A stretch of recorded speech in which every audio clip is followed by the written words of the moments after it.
Good morning, Captain. It is good to see you in these troubled times. And good to see you as well. I've only just finished reading through your letter, and I am hoping that I misunderstood what it is that I read.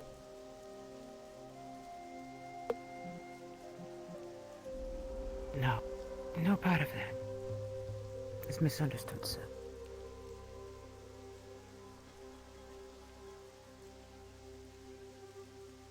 I see. What has happened in full since my departure? Squadrons have been selected, the new members slotted in their positions. In Ignis, Rise, the slime, and Ariashi, who we have determined was not telling the truth about her identity. She was hiding, given where she came from. Her people were persecuted. Her own brother killed because of what he is and what she is. In my own squadron, we have picked up Morgan, the young girl who, well, really there's nothing special to say about her other than the fact she is a capable cadet. And we also got Ellie, the merfolk, who is an anglerfish, I believe, who does not see, but perceives echolocation.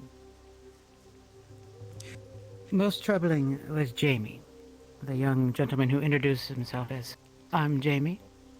He is in Vanguard, and I fear for him. Luckily, his squad has embraced him, but I do not know the extent of his capabilities there or how he will be treated.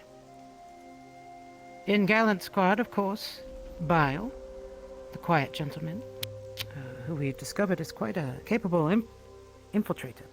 Sneaky. And the final member who was placed. Oh, the name is escaping me at the moment.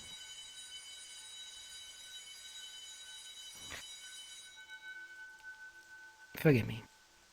It's been a long night. It's quite all right. Leander has remained in General Squad. Whatever for? Despite my wish, I do not know. It was not discussed with me. I had wished to have it placed with Ignis. But it was not to be. Now, as to the matter of the newly arrived Professor Finn. Professor Finn? He is at... That is correct, sir. After the experiences at Carytown, it appears that the CAF felt that he would make a useful addition as a professor to this school, and therefore he was offered the position and took it. No longer an officer now. He has already begun teaching defense against the darkness. And that was the most important matter of my missive, sir. I wish to particularly bring your attention to the beginning of that letter. where he demonstrated this spell of fear upon Rise, whereupon she fell upon the carpet, whimpering and crying. He held it up upon her, well, discussing what the spell meant, how it impacted others. And only after he finished his monologue did he release her from under its influence, only to expose her later on, where she suffered the break I spoke of. At that point, I decided to have a conversation with Mr. Finn about his position here.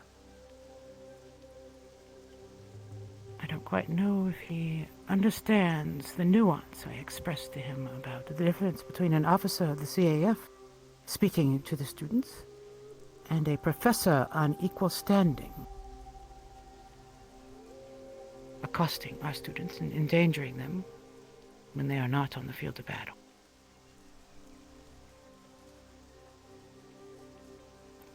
But as you saw from the injuries incurred during his first lesson, it seems that he values the experience of fighting against the darkness more than the health and well-being of our students, those who will be facing it in the future.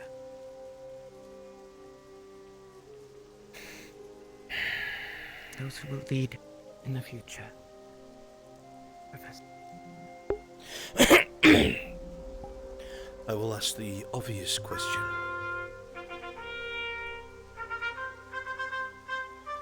Something that's been on the back of my mind since we came across him at Currytown.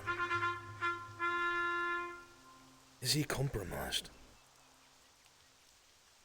The way that he behaves, the aggression that he shows, how willing he is to kill to reach his goal.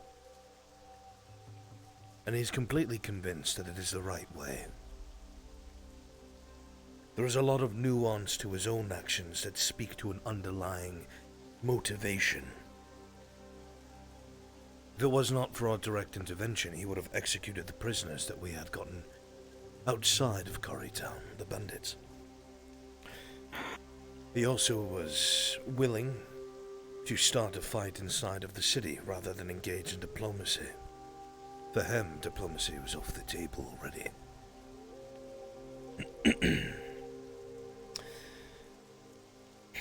And then there's that artifact. I do not know if you... When his obsession followed. Aye. What the Madame had told me is that the magic that she could see upon it is exactly the same as the darkness's own presence. And it was mixed with Finn's magic as well.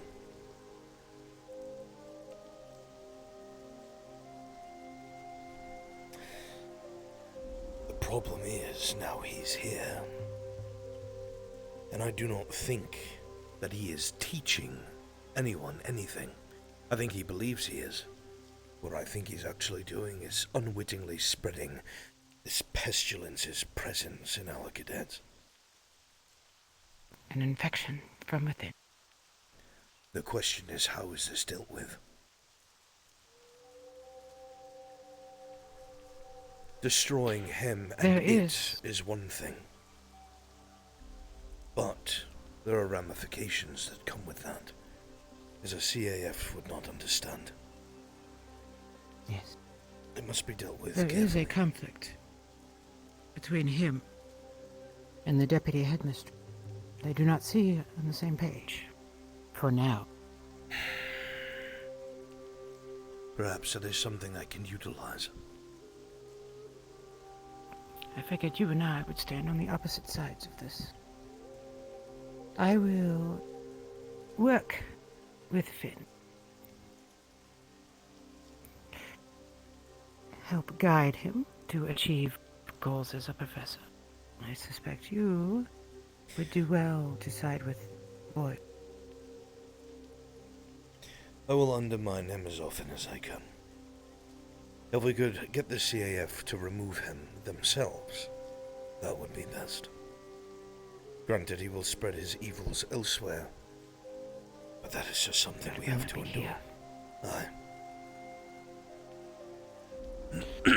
Here's my honest thought on him. I do not think that he even has to be corrupted to act as he is. I think his very interest is so focused, so myopic, that he is incapable of seeing the damage he will do to get at the information he wishes. It is what makes him more dangerous than any other we have faced within the school.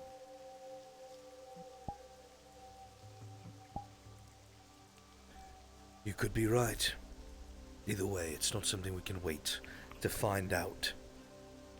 No, not with the students at risk.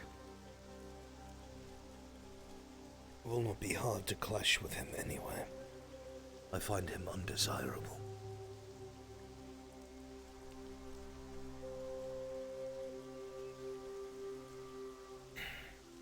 Yes, sir.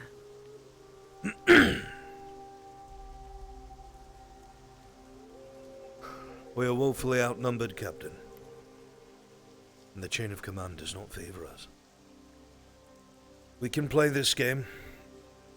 We can carefully be barriers between our cadets and the evils that infiltrate our very walls, but sooner or later we will need allies. And we will have to determine where these newer professors stand.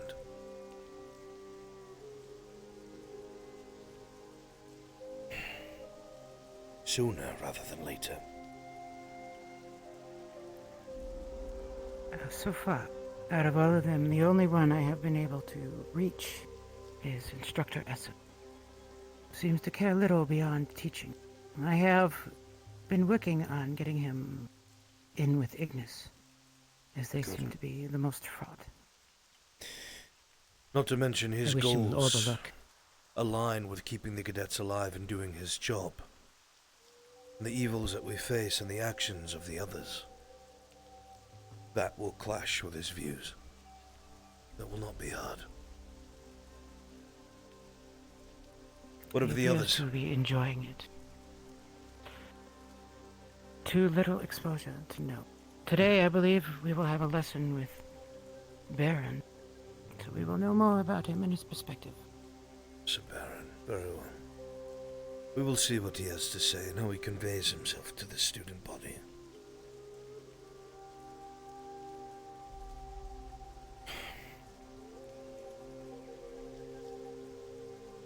The dangers grow, sir. And it is a full moon tonight. It is why I rushed back from my duties. I'll see what I can do for the Fangs. Short notice, but I will see.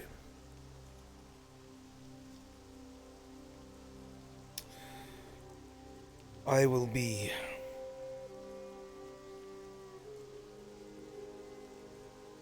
I might be very distracted during this Spirit Week. So forgive me if I do not...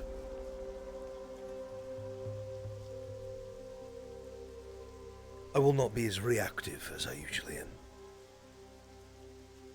Understood, Professor. I will stand in your stead when necessary. I will be present.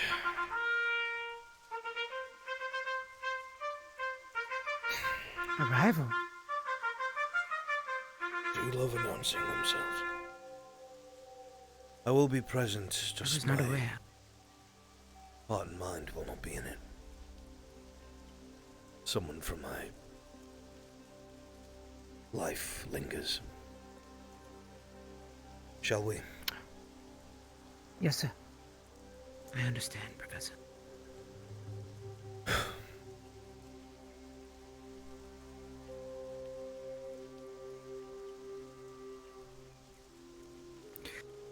Let me get myself ready for this. One moment. Of course. Very well. The other students. Everything he has done so far has put them at risk. You cannot stand behind him. Expect anything good to come of it. He's a menace, sir. I've already said my piece, Captain. That is all. Sir.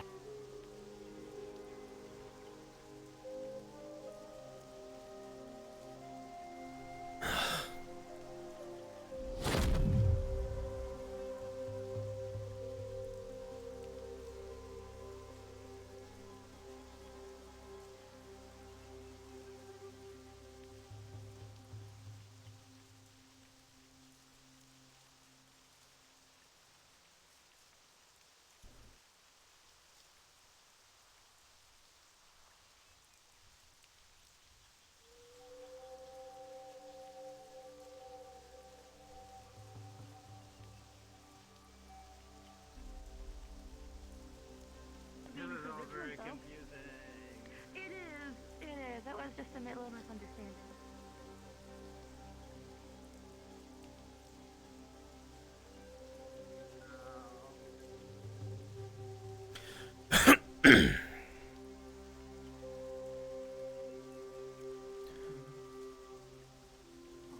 Time for intense fire training. Excuse me.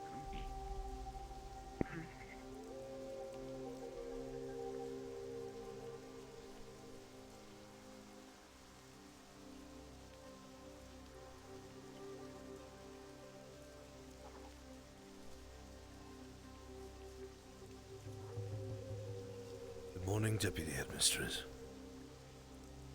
Good morning, Professor. How are you today?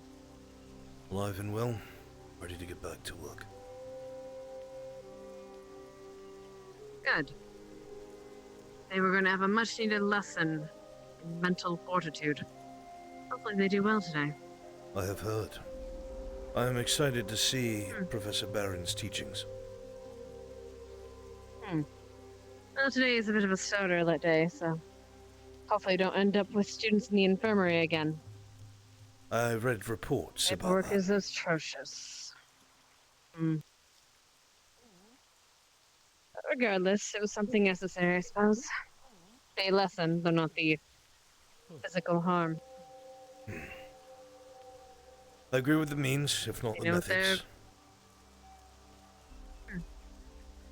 I am so sure.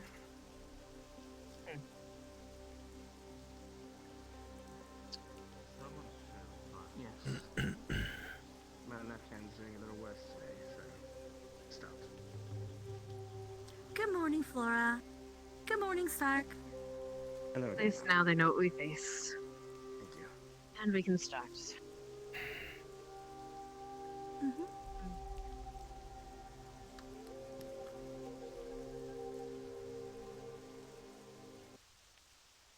And me?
Professor Albrecht? Good morning, Cadet. Don't be Good to late see to you, the Professor bell. Albrecht. Good morning, Cadet. Yes, sir.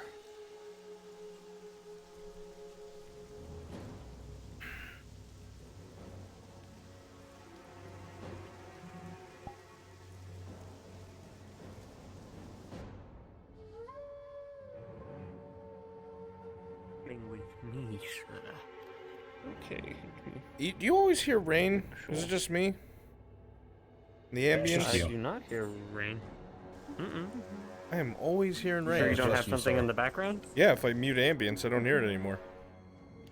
If I turn it on, Weird. I always I hear don't. rain. Maybe reset the world?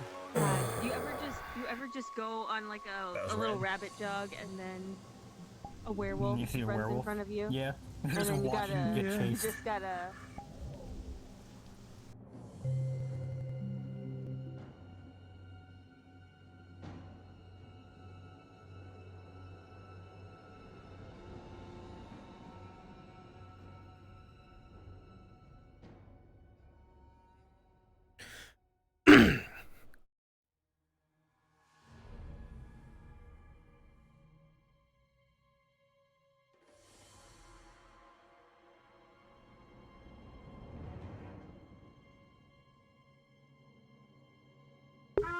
Okay, let's see. I'm going Ginger.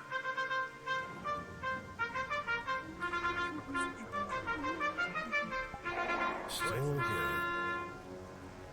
There's Still a Brunswick here. Careful, everybody. Brunswick.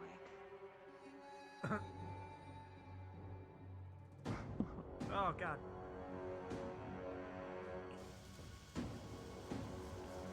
Everybody stared him into Guess it. I'll just keep ambience because the rain is getting on my nerves. You hear rain at all? I hear rain 24/7 unless I mute ambience. So Weird. I don't hear it. Yesterday, rather, a few days ago, you had a lesson from our esteemed Professor Finn. I hope that you took this time not only to recover physically, those of you that were injured, but also mentally. I hope that you have had a chance to reflect on the lesson that was taught. And today we learn a single step towards preventing such things from overtaking you in the future. Today you will have a lesson from your esteemed Professor Varian. I believe it will be happening in the stadium, but I'll leave that to you to explain. But first, we have some business to take care of. Cadet Caceres, front and center.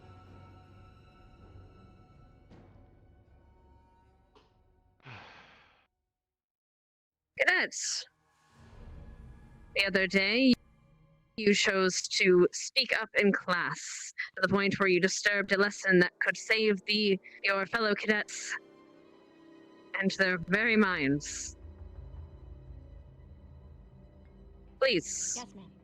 address your class. I humbly apologize for interrupting the lesson. This is not normal for me. It was a really bad day, but I have... As an explanation and not an excuse, I'll make sure it never happens again.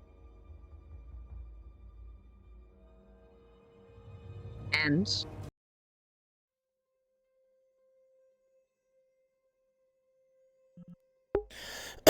My apology, Finn. Professor Finn. I should not have shown that sort of disrespect to a superior. It'll never happen again. Your apology is accepted. Thank you, sir. turn to your squad. Today, due to Cadet Caceres' actions, as well as Ignis's, well, their inability to help control one of their own, they will be swabbing the decks and the outer ships at the docks today until they shine and I can see my face in them. You'll do this after class, and you'll report to me personally or one of the professors to assess your work. Is that understood? Yes, ma'am. Professor Finn, do you have anything you wish to say? I do not mind. I wish to make it very clear that the darkness will not wait. It will not stop and ask you how you are feeling today. It will not stop and ask your fellow cadet next to you how you are feeling today. Keep this in mind next time you decide to interrupt my class. And I do appreciate your apology. And I wish to make it very clear that this was not one of my punishments. The administration took it into their own hands, and next time one of you cause issue within one of my classes, I will make it more personal. And trust me, my punishments won't be so light as cleaning. Thank you. Miss Marion?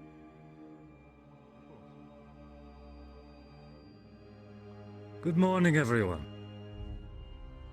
I have a unique lesson for you all today, but a practice that many within Aldoria see to almost daily. Some know it by a few different names, the trance, but also by reverie. Cadet Leander, can you step forward, please?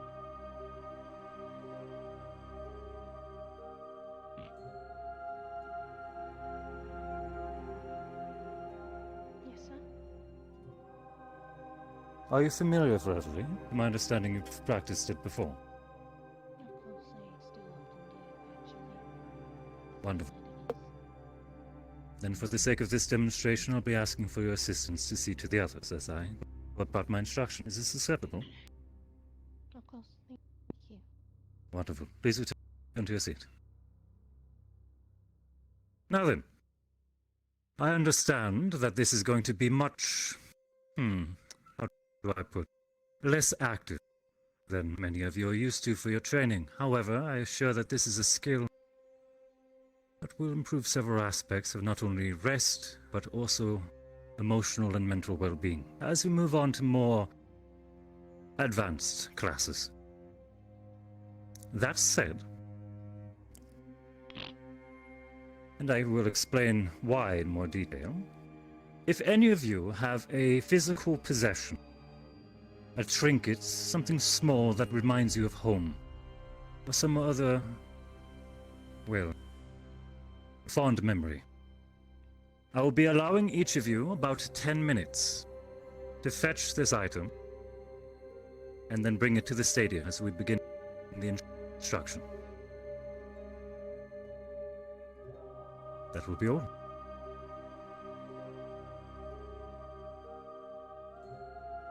You have your orders. Go retrieve your things and meet in the stadium. 10 minutes. Go.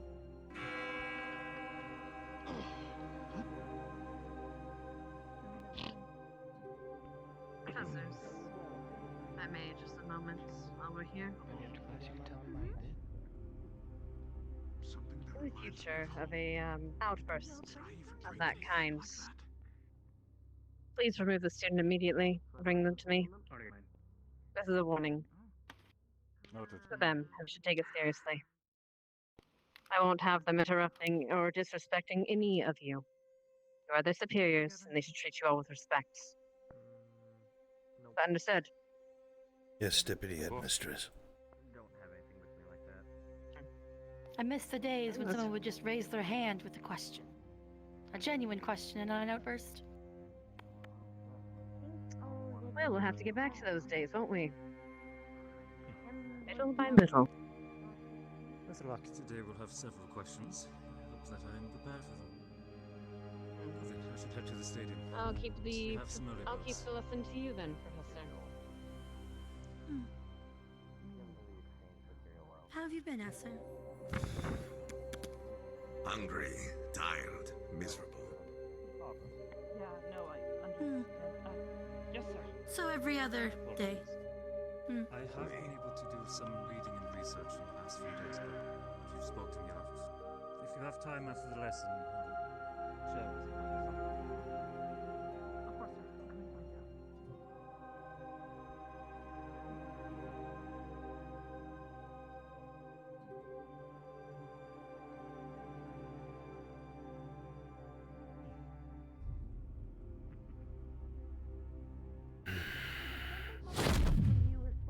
other candy, but I can give each of you a candy.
Good thing I...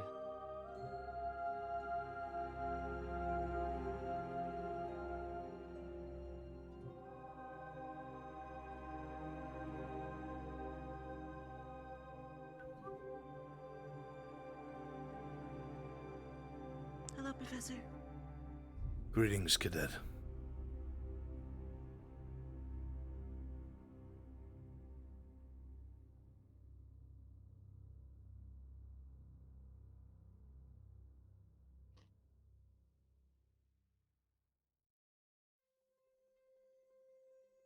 Silver, would you mind if we have a chat sometime today?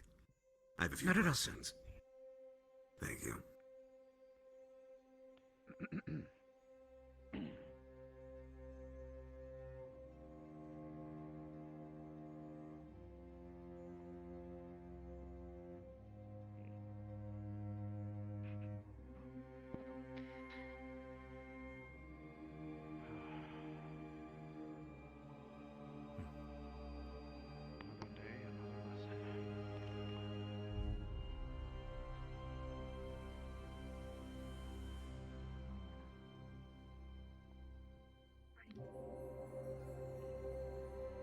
That's the last of them. This is everyone then? Might look at the I phone, sir. believe. Ah, there you go. Two more from Crystal to one are almost here, so. Yeah. As they are just behind you. Yep. Wonderful. They're just coming through the portal as I was. I'm just faster. Oh, looks like Everyone Chips can hear is me missing. clearly. We were 10 minutes. Yes, sir. That's Yes, fine. sir. Wonderful. Perfect. Now then, let's begin.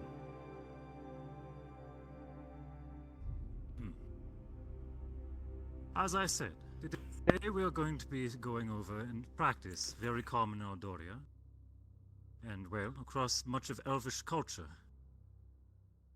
There are a few different names for it: the trance, reverie, Elvish meditation, but regardless of the name, the effects are rather consistent,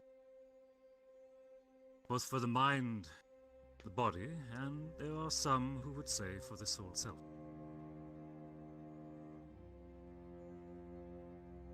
The art of reverie is something that is very dear,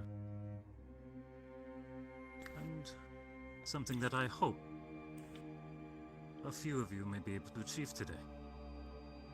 I am not expecting to see success. Let me make this clear. Especially from those of you who have very, well, storied histories and far-off cultures. This may seem very alien for you, but a step of progress, especially if you wish to continue the practice.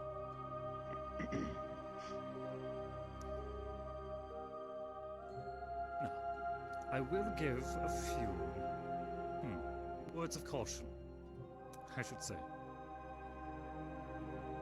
Reverie is something that can be uncomfortable at times, as the practice itself is to delve into and relive one's own memories quite vividly.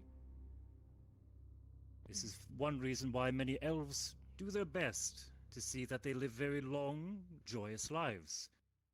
thus to improve their chances of experiencing a positive memory during their reverie. To help influence this, I advise that some of you bring upon a personal possession that you are fond of. Hopefully this will bring you some inspiration and a closer focus.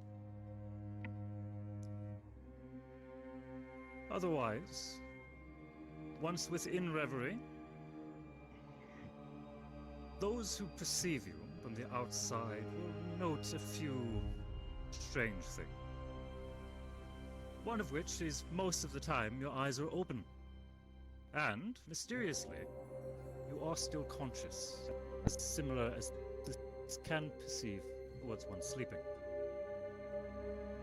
Thus, there have been awkward situations where a companion, unknowing of the practice, has been very surprised in believing that their elvish companion has dropped dead beside him throughout the night, rather than just simply going about his daily trance. So perhaps consult your traveling companions before committing to the practice. From personal experience, I strongly advise that. Now then, any questions so far in particular? I'll go over a few more point details, perhaps. None. Quite cultured then. Then, a few more small points. It should be noted that this is by no means a magical art or some sort of arcane skill. This is simply a state of mind achieved by practice. I would like each of you, with your squads, to space out. Sit down within your groups and I will address you directly to help you understand the exact instructions and feeling that we strive for. Understood? Aye, Yes, sir. sir. Yes, Yes, sir. sir. Aye, sir. Dismissed. Space out at your leisure, please. All right, Gowan, we can head over to the left somewhere. Same place we went before. Go ahead. Follow you. Mr. Varian, Don't worry about it, Coach. We'll join you Yes. shortly. Can I help you? are you not concerned that perhaps some of the less refined minds and recent trauma may bring up less than ideal memories? So they're going there. They're going there. They're going probably in the corner. Each day is a step towards healing. Agreed. It is What about here? What do you think? Yeah, we'll stay here. my hope that this will give them one more tool to assist themselves. And if there are any who are struggling, we'll be seeing to them, won't we, Cadet? Yes. Another reason why I advise they bring personal items. Very well. I hope this goes well this time. Well, Sound very So, familiar to our last class. as I said, I'll be addressing each squad individually. Jeez. Likely going... More memories to the forefront of our mind. Hooray. We'll go clockwise.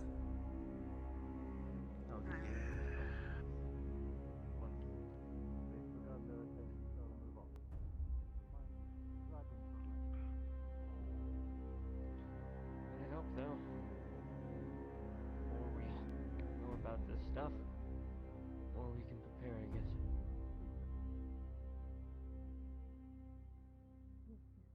Likewise.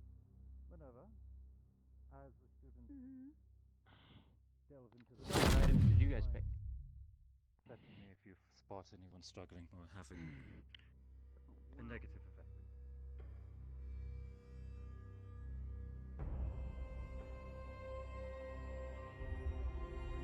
good work.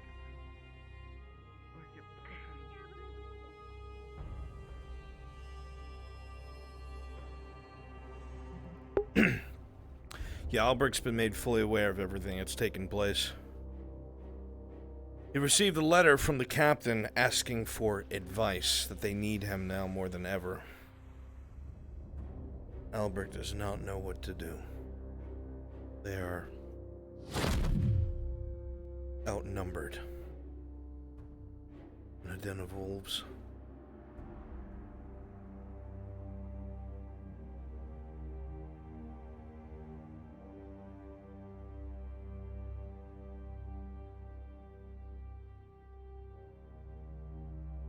Where was he? Wouldn't you like to know?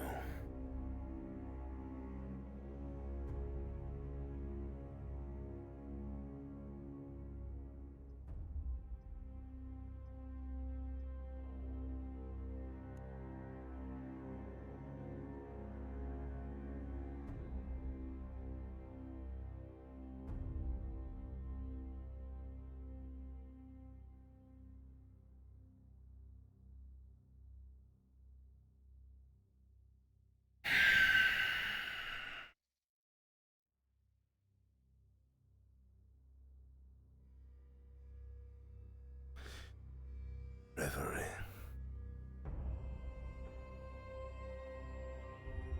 The last time I even tried that.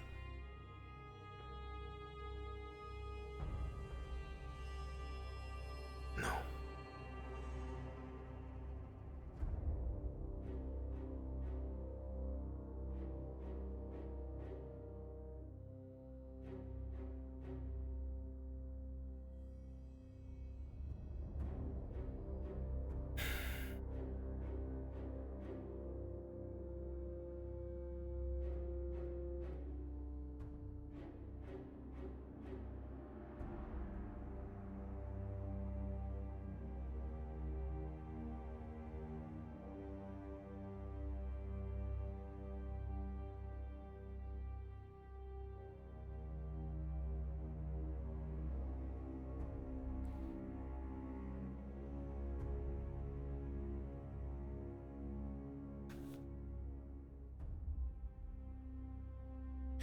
I haven't tried such a practice in forever.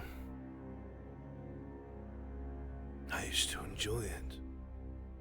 One of the many things I loved about the elves. But not anymore. It is as dangerous.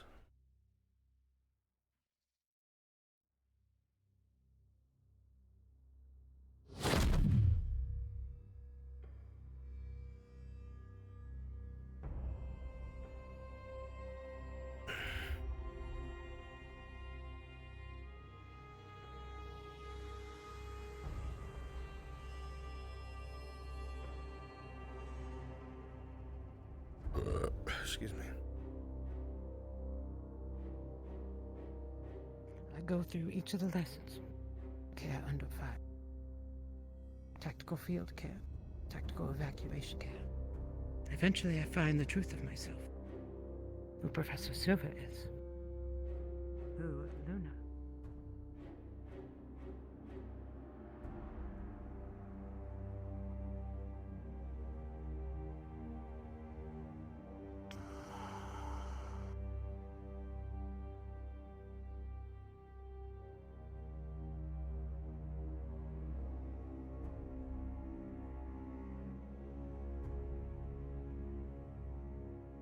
Make sure you have a firm foundation. Lying down.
my mind off Spirit Week.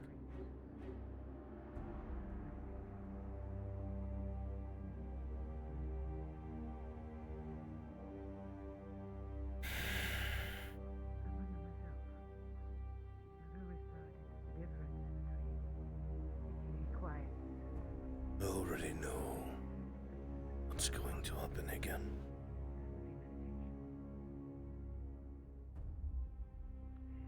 Finding the whole.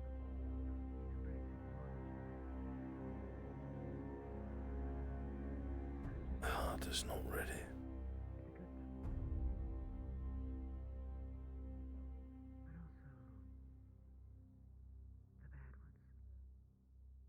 Your flaws. The truths of who you are. And forgiving yourself for having them.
Well, I did have one.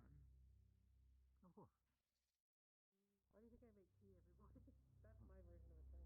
Professor Silver did answer some her fashion on That's here. a tribute to the universe. We all live like what is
So, how have you been holding up?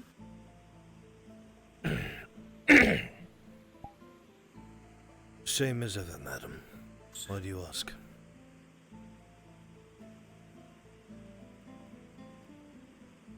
I guess the same reason everyone asks everyone, how are you? How you doing? How you holding up? Force of habit at this point, because you usually know the answer. I'm quite alright.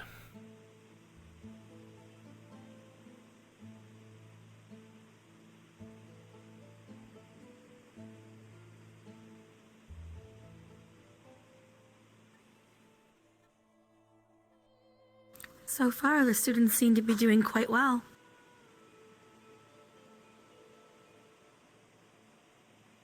It is a practice that's not hard to begin.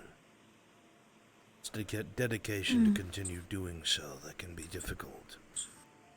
And even so, if one does not have fond or positive memories that overpower the dark, then it is not a healthy practice.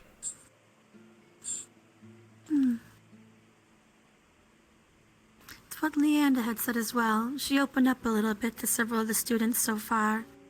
She seems to be, I guess, taking pride in being able to help people. She always has. Right up until her death.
Do you think the cadets will be ready by the end of year 4? Based on the current progress. First year was so slow it almost didn't count. The second year was a little bit better, but it's not where it should be. It's impossible to say. I do not know.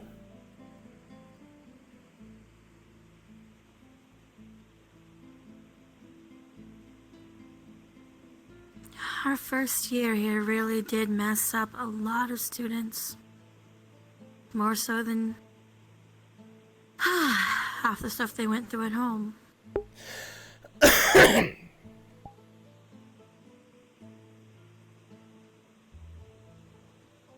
Whatever it is they have gone through will pale greatly in comparison to what they face.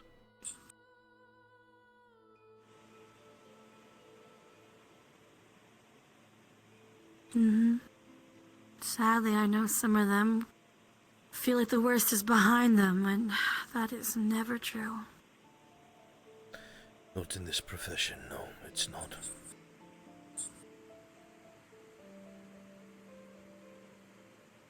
There's that girl.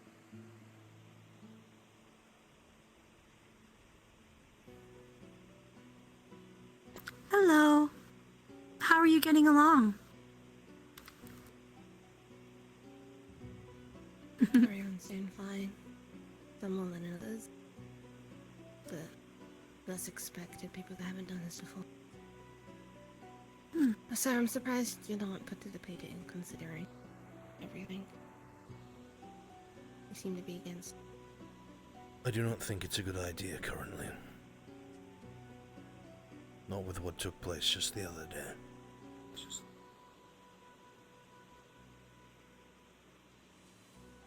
Well, according to the CAF, their perspective is that it's probably the best time ever to start doing something like this with how some of the students reacted, from their perspective, according to the reports from Captain Flynn.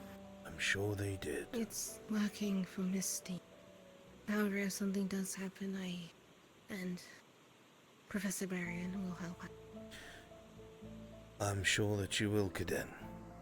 You're doing good work. Please continue.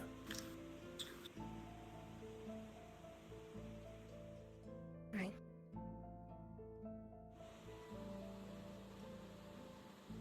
I'm proud of your hard work.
Have you been able to write up any lessons? I have told the administration if they have something they need me to teach, they can forward it to me. I do not have time to sit down and write things out for them. Understood. I'm here to teach the material that they provide. If they cannot provide it, then I do not suppose I will.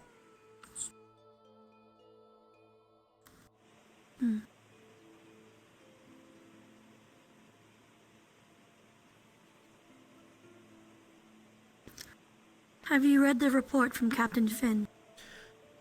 Yes, I've read the report that he's made, and I've also read the accurate accounts from people around him.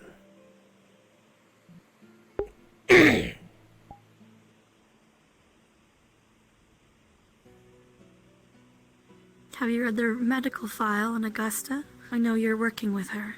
Yes, I have.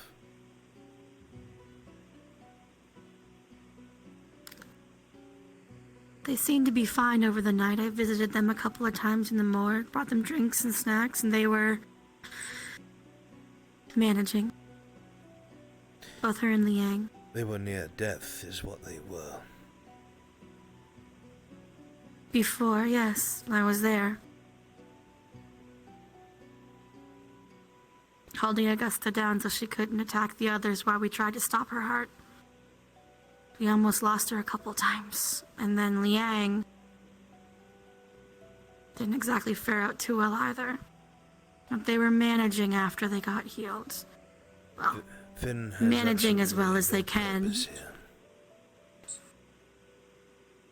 Well, according to the documentation, the CAS perspective is protection against the darkness, since, according to their records, we haven't taught the students anything about the darkness. So he was able to very easily argue his case, from what I've read. I will agree with the deputy headmistress on this. He has no purpose here. That is all I have to say about him. Professor K is not fond of it either. It is one thing teaching someone to prepare them to face something. It is another using it upon them. Something that is able to influence and control and nest and infest. Mm-hmm. It's also not like he slowly built up to it. It was, here's the spell, try it 3 times, and let me blast you with something almost at full force. There was no accurate preparation, even if it was approved and was required. It was definitely not done the way it should be. As I Strictly said, speaking, from an it does not belong unbiased here. section, no. But that type of lesson in general needs to have a slow burn to graduate. Not, here's something, in 30 minutes I'm going to test you on it and try not to break your mind, your soul, your heart. Nothing that the man did was slow. All throughout our ongoings at Corrytown, he was calling for the execution of prisoners, to take the city by force, to begin bloodshed. He has no purpose here. He wants the quickest solution possible. He does not care how it ends, just that it ends the way he wants.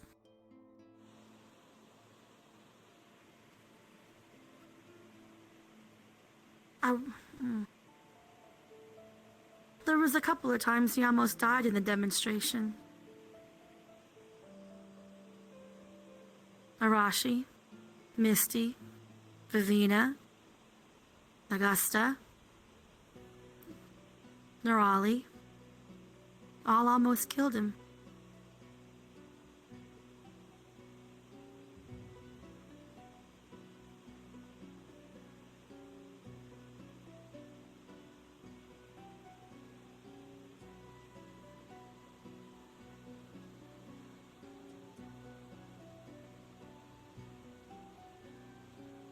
I should also say I was kind of taxed with not letting him die on the academy grounds.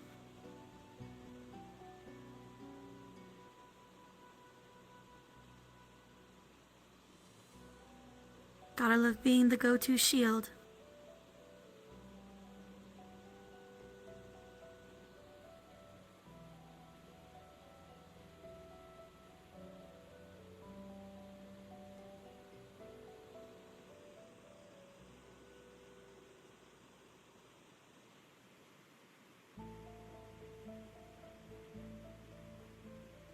What do you think of our new professors now that you've been around a little bit longer?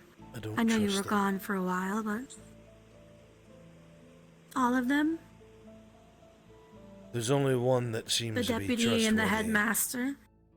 And that would be our new sword master, who cares for nothing other than teaching the cadets his profession. Hmm. So the headmistress, the deputy, Kay, Barian, Sky, and Chubb.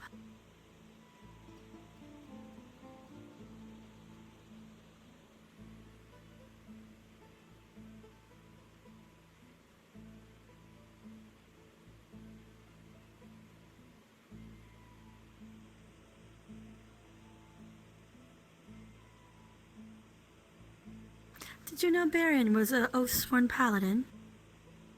So I've heard.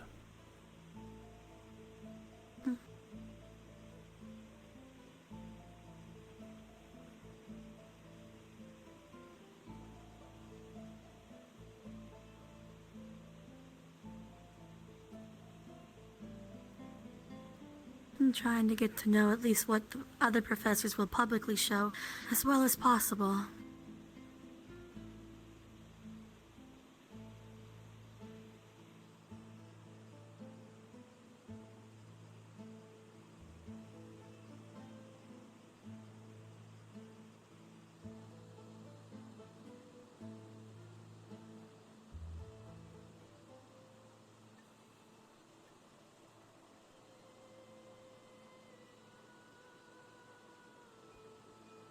Can I ask you what you think of Professor K?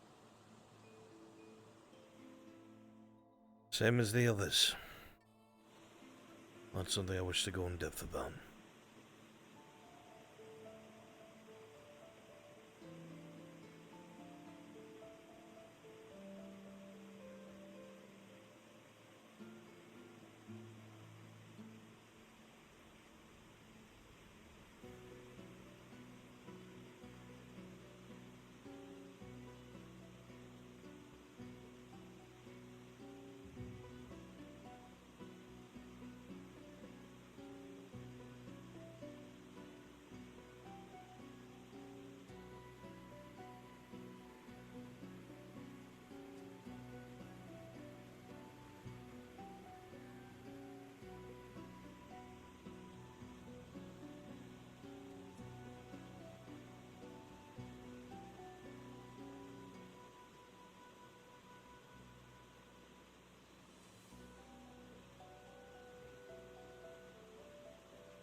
I'm sorry if I annoy you with all my questions. I just can't shake this feeling that, as the old guard,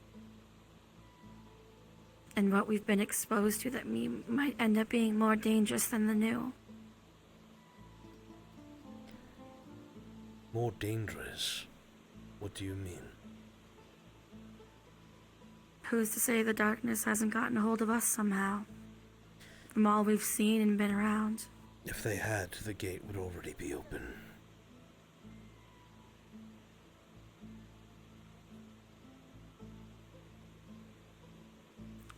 Or it's playing the long game, 'cause it's not strong enough yet.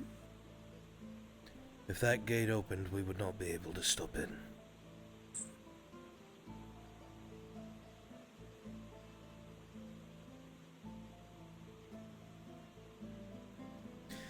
The new guard is far more dangerous because they are practical in their eyes and they think it can be used.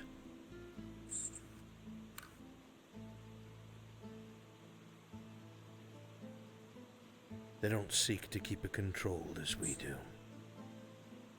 Hidden away. They seek to use it. You do not use the darkness. I'm aware. It uses you.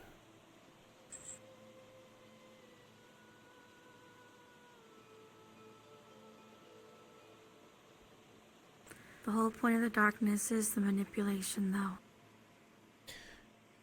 It will not need to when it is released.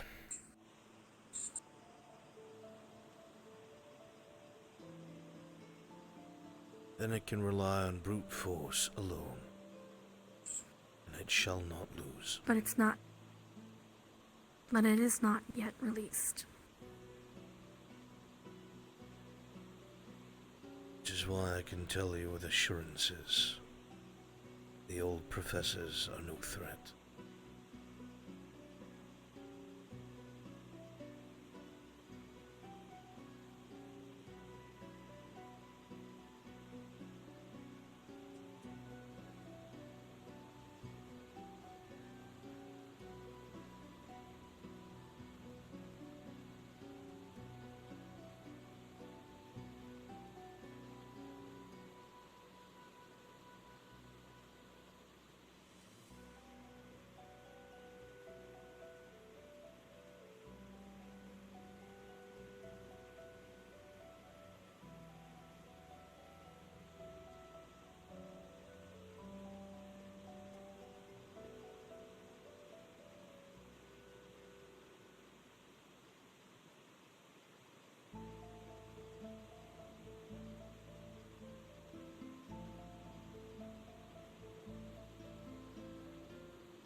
Oh, I'm gonna fall asleep. I don't know what to do right now. No reason to walk over.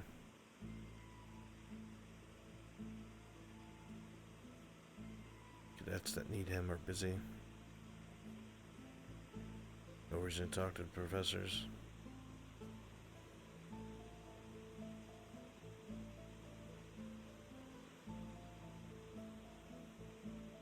I think I might play Ashen with Hydrasia. We might leave in a few minutes. 5%. Well, we might leave around 1 AM.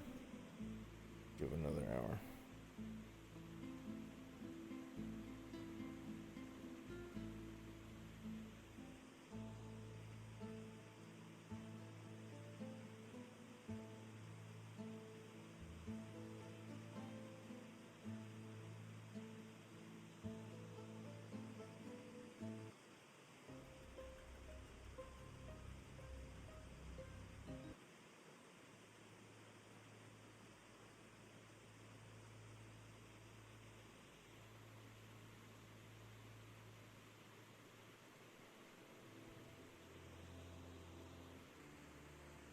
Lilith, hi baby.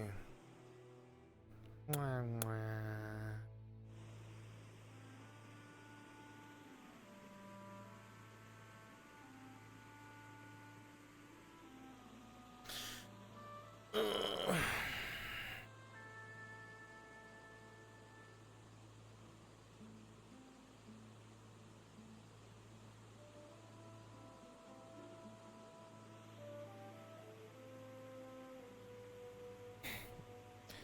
I am, sweetheart. I would never dare cross you, Lilith, darling. Thank God Zachary's coming over.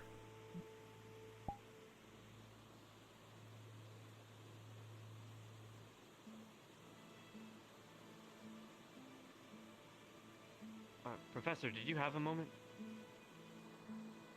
If you need me, yes. Yeah, I won't take up much of your time. The stairs are yours.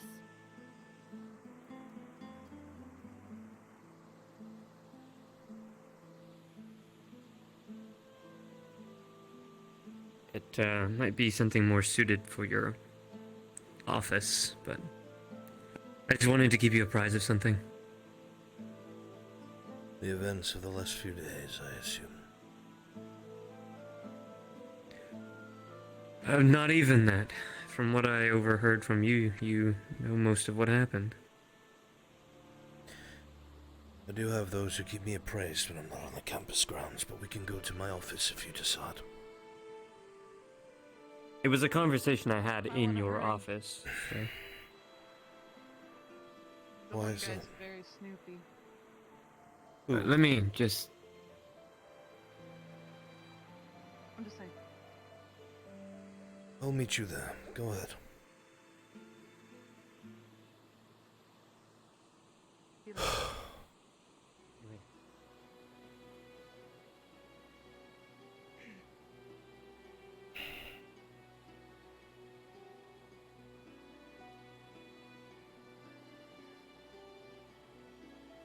you okay?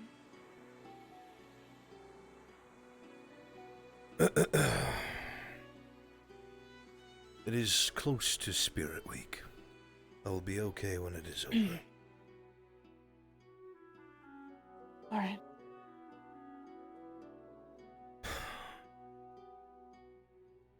Someone lingers, unfortunately.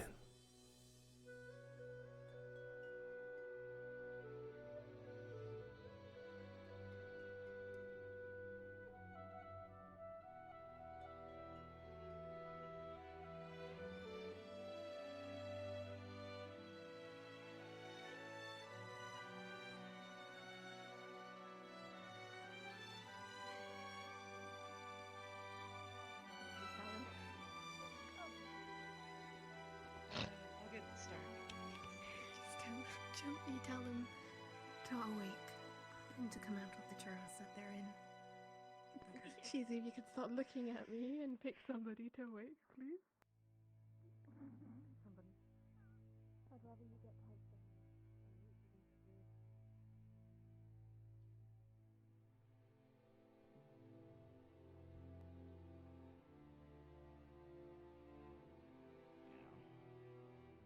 How does Jamie feel about that?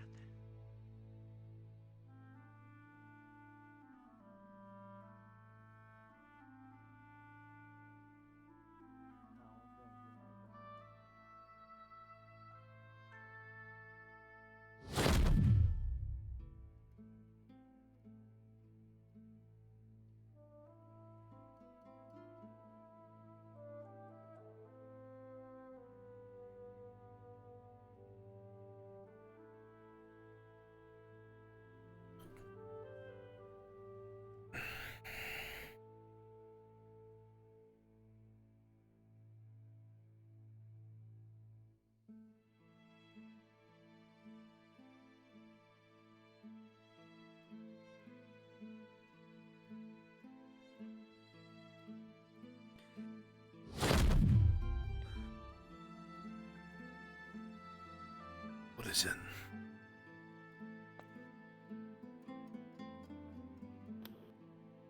Are you okay?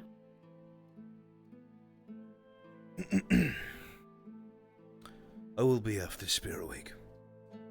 What is it? I wanted to let you know that Cadet Stark is in the know. Good choice. Yeah, it was a hard one, but I had to put some trust in some people. I got his opinion on a lot of other cadets, and there isn't a lot more to choose from. We pretty much went over every single cadet, and considering our placements and people that trust us, we are hoping when it comes to the final assault, if you will, they will pick sides with us. That's why it's important now that all that you have trusted, the people that you have chosen, exemplify themselves as leaders. So when you give that order, there can be no question in their mind. You have done nothing but do right by them. When that one moment comes where they wonder, is this the right thing? They will address your character in seconds. They will think of everything you had them do, everything you either supported them in or trained them in, your character as an individual. And if they cannot question you, if they've seen that you have led the way that you were supposed to, supported more than they expected, cannot question you. And while they may not understand, like most soldiers don't, when they receive an order they are unsure of, they will follow it because the man, or wolf, that gives it has earned their trust.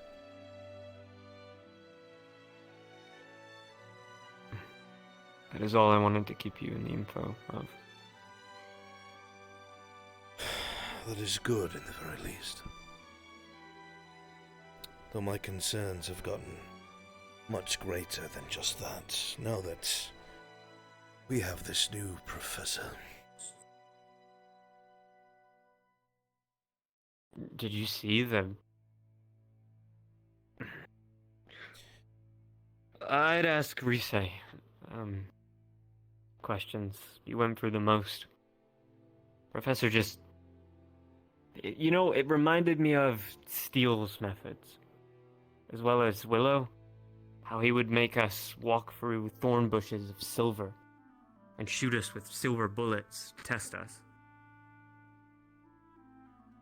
While those are more egregious examples of teaching through pain, there is no denial that pain is a good teacher. What Finn has done is utilized something that could put this academy at risk. And he has assailed them with things that are a threat. Madame Minerva had looked over the entirety of this artifact. It is undeniable. The Madame is able to see magic. It is hard to explain. Colors and textures. She can see which belong to a person if she knows that person's magic, or in the very least see a residual of said magic. The artifact... Are you referring to the stone he has? Yes. The artifact that he used displayed the same magics and energies that we have seen from the darkness itself. No filter. Nothing. Directly the same. Ryder in our morning meeting mentioned something about his wand. A sensation. One of darkness. Unnatural.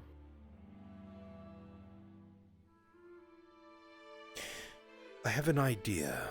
It will take a little bit of time, as I have no reason to do this yet, with Finn. Hardly a professor. Perhaps I can find a reason for him to use an attunement crystal to store mana in or magic without using any means in between. The reason for this is once he has done so, I can have the madam look at the crystal, and we will see if there is residuals of the darkness's magic there as well. If there is, he is probably compromised. Or, if there is not, there is a chance it is merely the artifacts he uses. But that could have already also implicated him. It is a theory. I do not know how rock solid it is. But I need to find out if this man is compromised or not, and if he is, I must find a way to remove him, regardless of the cost. He spoke to every cadet when he was a CIF officer. He mentioned knowing how to already manipulate the darkness. It was weird, to say the least. You remember what I told you 300 years ago? When humanity first found this entity. Believed they could use it to destroy non-humans. I cannot help but feel like they're going down the same path again with a different goal. Where they think they can utilize this entity for peace? I don't know. But the fact that he believes he can manipulate it shows that he himself is being manipulated. You do not control the darkness. It controls you. It will make you feel as though you are in control. Make you feel as though you are powerful. And when you have served your purpose, it will cut your strings. Can the generals take other forms? Of other people? I do not know the full extent of the general's magics. In fact, for the longest time I believed that each general had their own speciality. But I can neither confirm this nor deny it, not enough information. But I would assume an entity so powerful could absolutely hide itself if it wanted. The thought has crossed my mind, Cadet, and I truly hope you are wrong. Me too. But I do not think that is the case. The barrier should have gone off. Should have. Unless our enemy here at the Academy is helping. Or somebody is helping. It's possible. I will not lie to you, Cadet, I am overwhelmed. My allies are very minimal at best. Captain Silver wrote to me, urgently requesting me to return from my work, and that she needed advice. She's the only one that is here. Now it is her and I. The other professors are out in the world trying to stem what they can, but they are not here. I will continue to do as I can and my best. But without, in the very least, cadets that I can rely upon, I will not be able to resist this administration for very long, before they either find out my true intentions, or they attempt to open the door. In which case it would be myself. As far as I'm aware, Captain Silver has no extracurricular ability.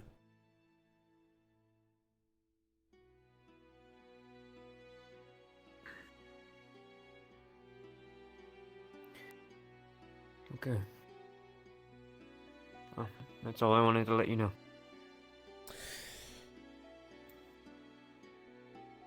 There's a full moon tonight, right? Yes. Do you have plans for that? The last time it happened, I kept away from people as best I could. I got close once or twice, but I don't really plan for it anymore. I still would. Especially with people like our new professor that may have brought the enemy here on the Academy grounds. Its presence will only grow in time.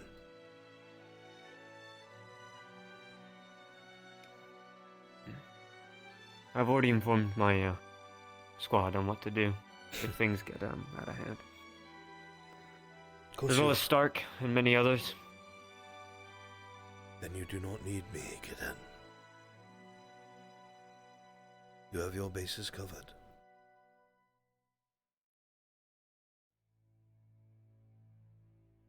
It's good to know you're there, though.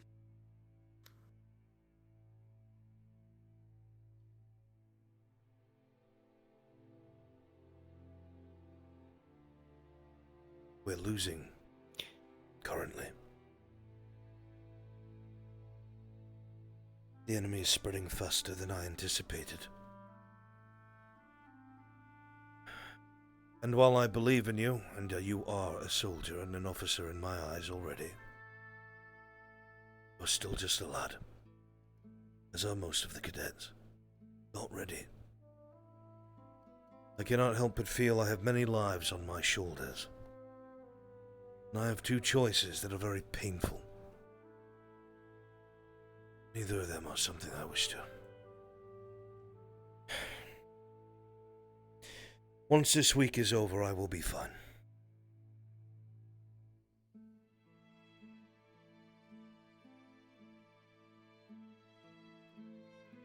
Okay. Spirit Week. Thank you for the talk, Professor. Aye, of course.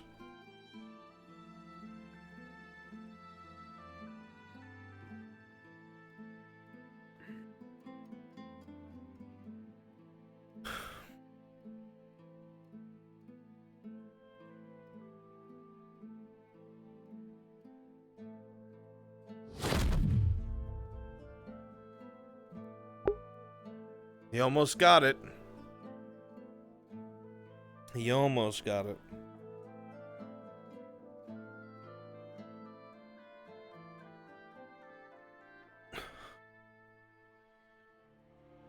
He almost got that conversation.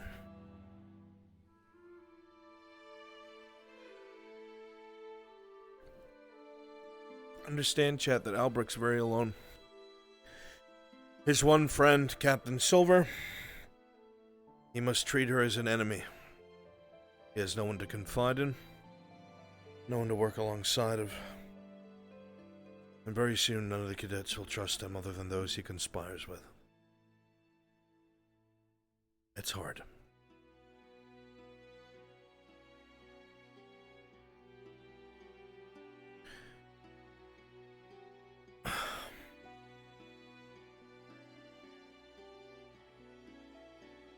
Carver, unfortunately, is lower on Albrecht's list now, because when he explained to him what was going on and spoke about the door and how they needed to stop it from opening, not only did Carver seem very indecisive and not give him a straight answer, but he also I guess I never really thought about it. said something to the effect of dealing with EOS or something like that, rather than the Academy. It's up to him to sort of that.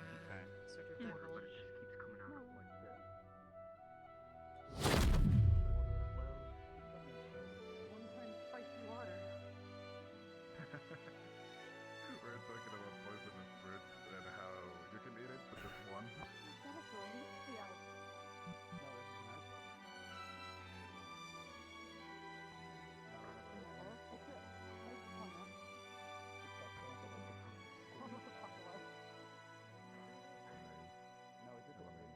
I could give you another one. I absolutely hate grapefruits. They make the gross sound. Greetings, professors. Good to see you around. Well, because we're going to go practice range spells, and his spells are acid, so we could use it as material class potentially instead of if he runs out of mana or.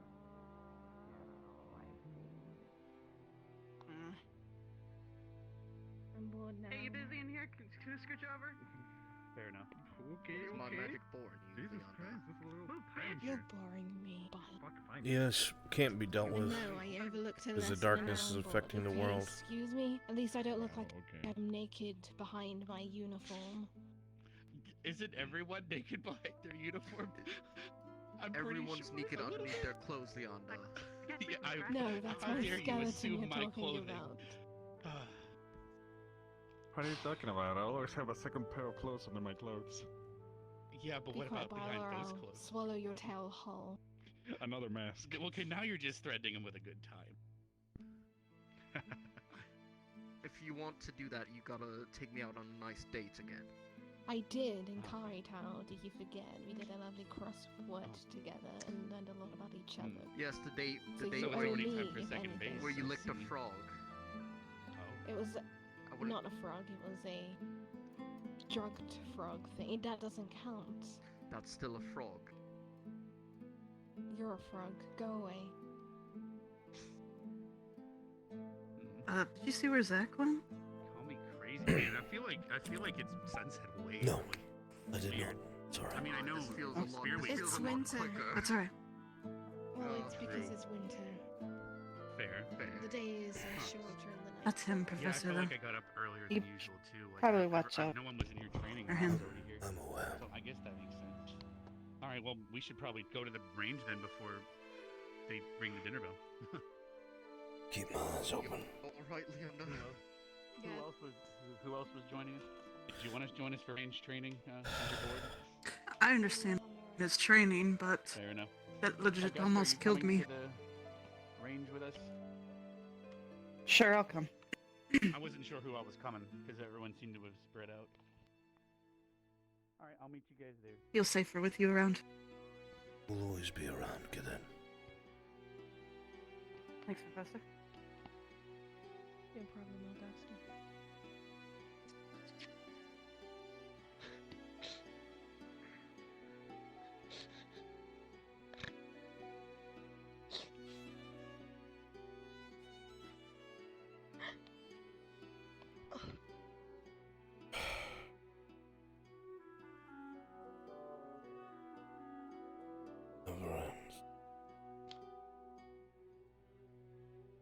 What did you say? Nothing. Just mumbling to myself about work.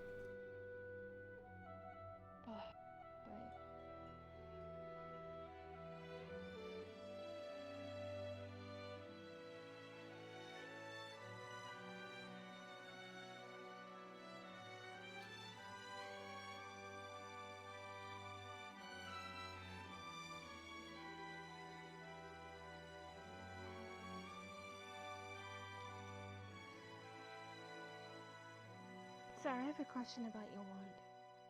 How did you say it was made again? Specifically the one that you hold. I never did say that. But it is very personal to me. I would rather not share my experiences on how I got my call. It is something to do with a loved one, if you will. It's the same material, right? Aspen? No. No, it's not. It is elderwood. I'm aware of that, yes. Sorry, I don't mean to pry or anything. No, thank you. You are Just fine. intrigued, that's all. It's unique. I'm sure Kay would be delighted to answer your questions more thoroughly. He will be teaching on calls and wands and spells of such May I in the speak future. freely, so I'm not About Kay, of course, please. Do go on. very fond of him. How do I say? I don't particularly trust him as I trust you, so those questions that I have for you, I shouldn't. I'd rather hold my tongue, including questions around. But I am intrigued about these lessons that you are bringing up, so I'll keep an open eye, I guess. Good to hear.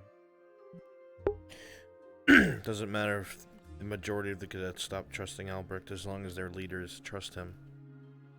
Which is why they are all involved in Albrecht's maybe coup. He has trusted them with everything.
Why did I come today?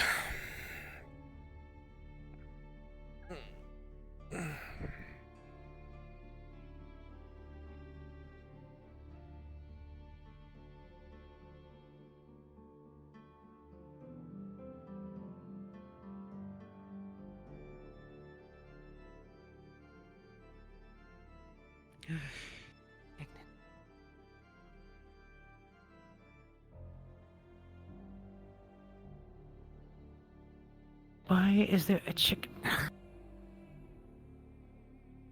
Hello, Captain. Hello.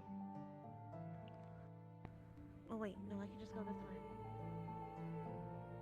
Come on, chicken. I gotta take you to the. All right.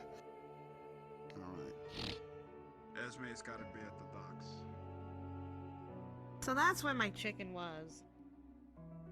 I did not murder. I did. I mean. Hey, Narali.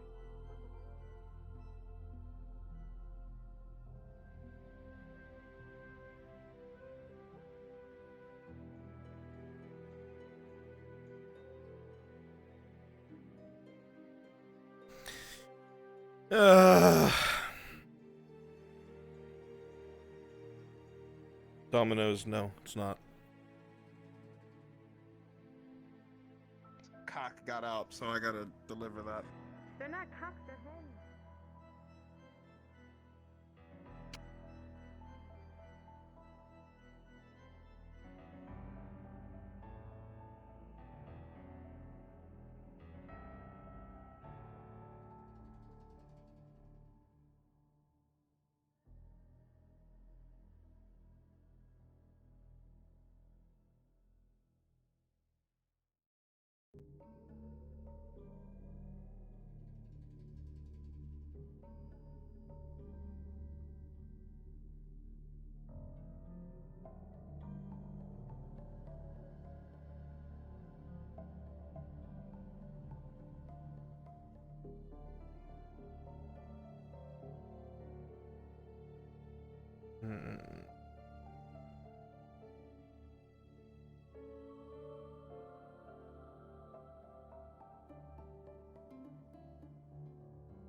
Come on, you.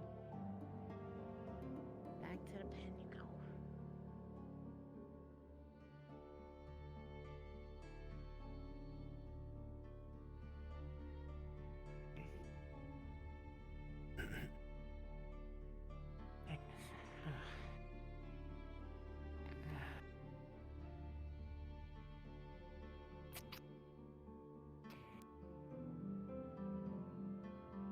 I wonder if Professor Finn is about.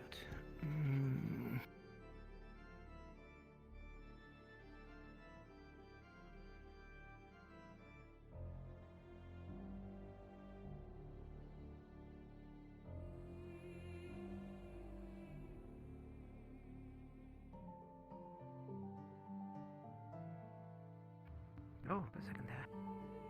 I saw something. Huh.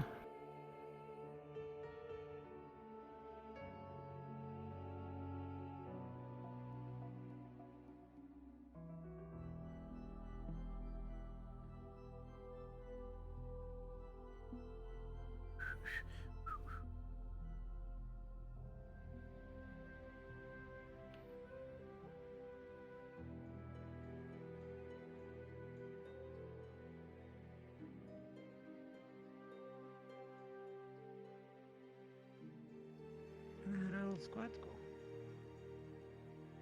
That's my question exactly, Silver. Where the fuck did everybody go?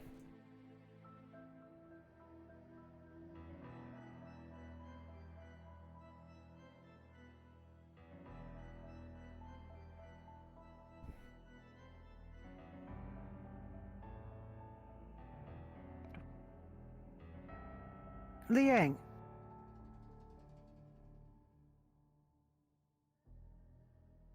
I'm not running after him.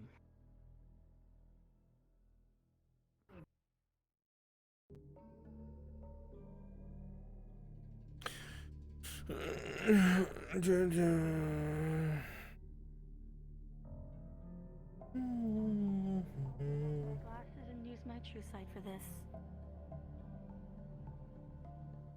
How can we assist you, Captain Silver? Nothing that I'm aware of at the moment.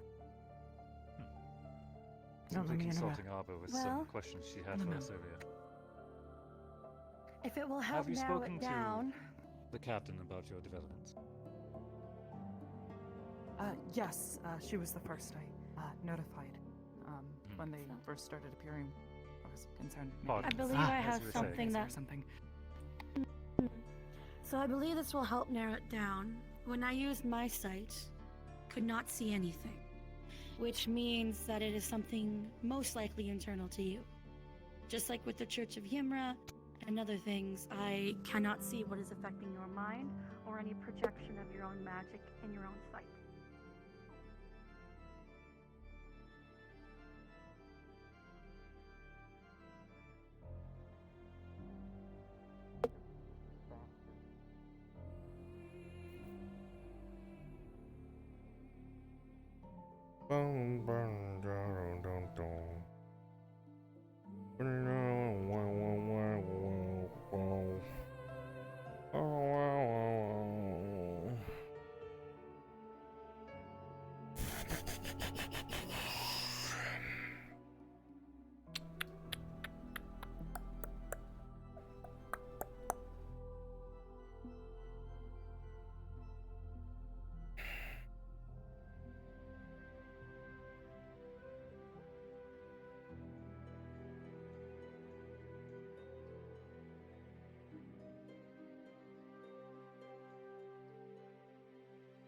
Stand by, chat. I'm looking for something. I'll find something for you.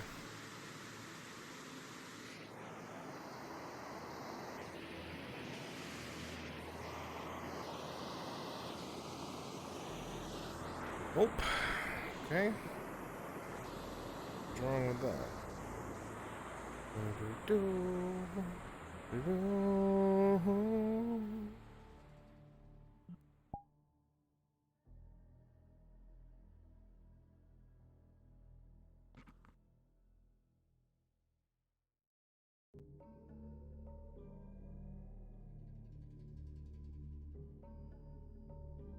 Opponent is invisibility. He's a pinnacle in his field. So literally nobody would know where he was unless there was some like fucking powerful eldritch motherfucker that could like see through pinnacle magic, or perhaps an artifact. That, and instead of pull from your own mana pool, pull from that, and it might The only work. person who's been able to see him before That's up to you. is a vampire Carrying around, character that has true file sight. That would probably be good for our future missions, because. What are you kicking? Ugh. Like for me, if I was down near the river, Okay. I'm too far away from any water, so I gotta use my mana. I could try. Yeah, if you be careful not to get it on your skin, though. If you squeeze it too much, juice causes horrible stinging sensation on your skin, similar to what you just described, but it wouldn't be burning. Yeah. Legless. Stormbolt. Oh. Damn, I'm fucking shit at this. Hold on. Hey, Gusta. Because if I do this.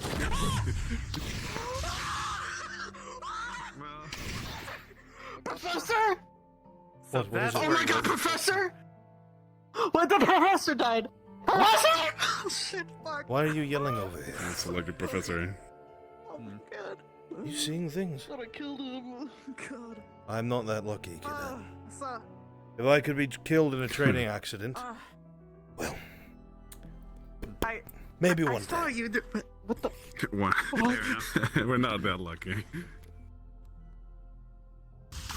Okay, probably just well, a I stress suck at aim, so.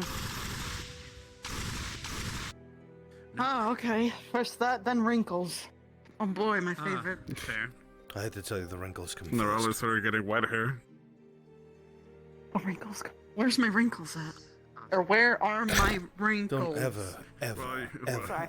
ever ask that again. What? Sorry, what was that about the plane? What? I'm confused. Sir, what is he talking about? Why can't I ask?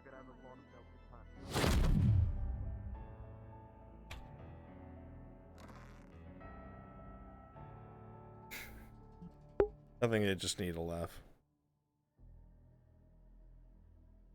What the fuck? See, that's how I know. Crescent's out. Crescent's never out.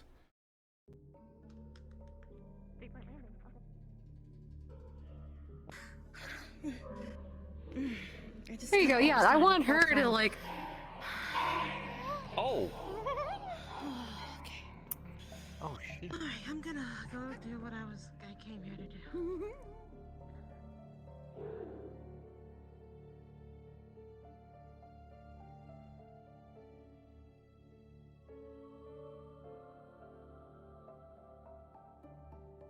Here, we'll give Nerali something. She'll see Albrecht up here.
Someone got fancy and put it on the phone very well.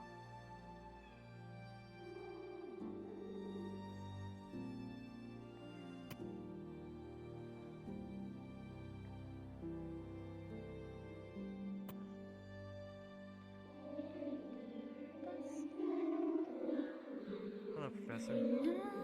Greetings.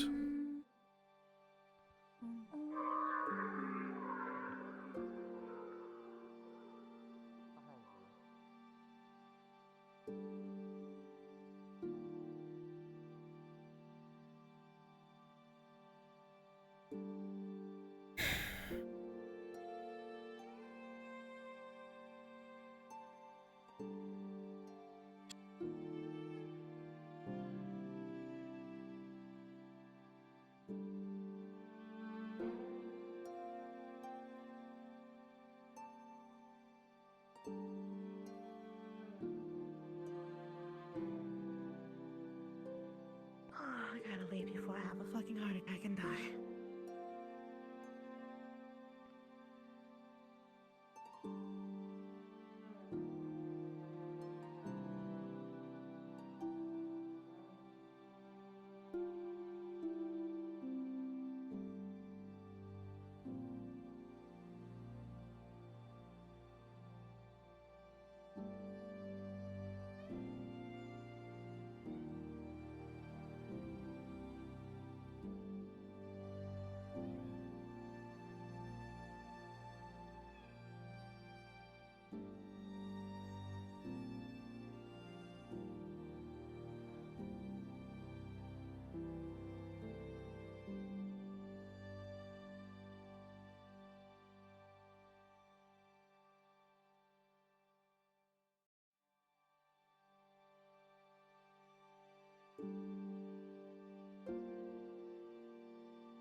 Bit early for Spirit Week, aren't we?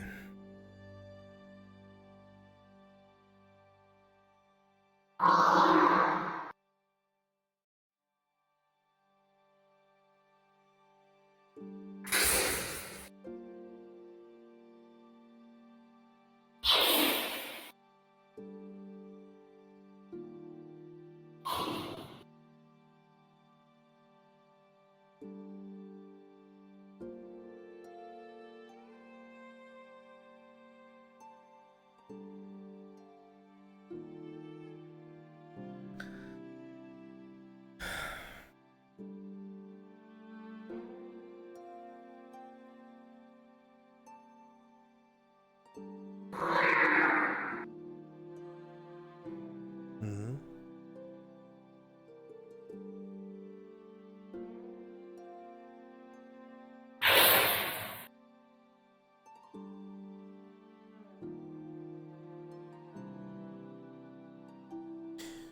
I'm afraid I do not understand.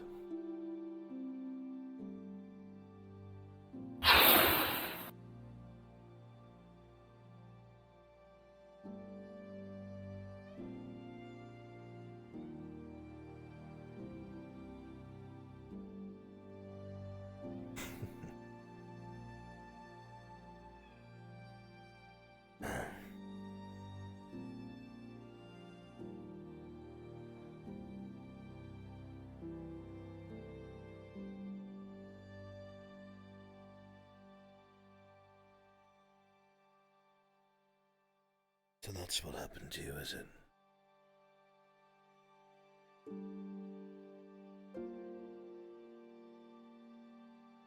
I see.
What do you want? Why are you here?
Where did they... Did you see where they went?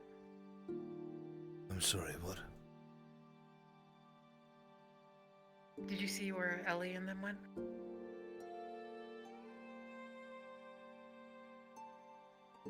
Think up there. Thank you, sir. Of course.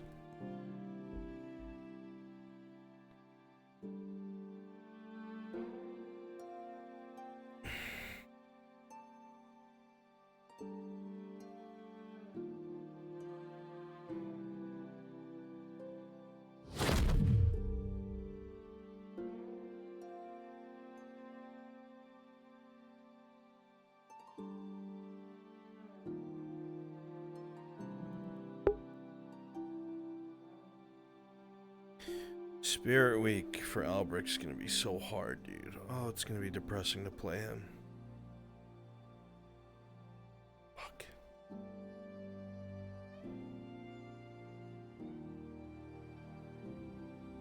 It's gonna be so rough.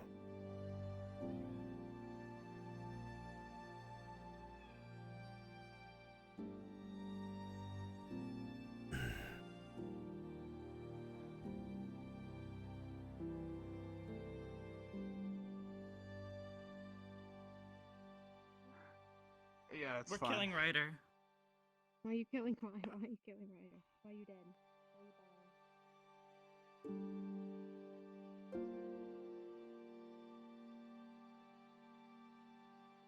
Poor, poor.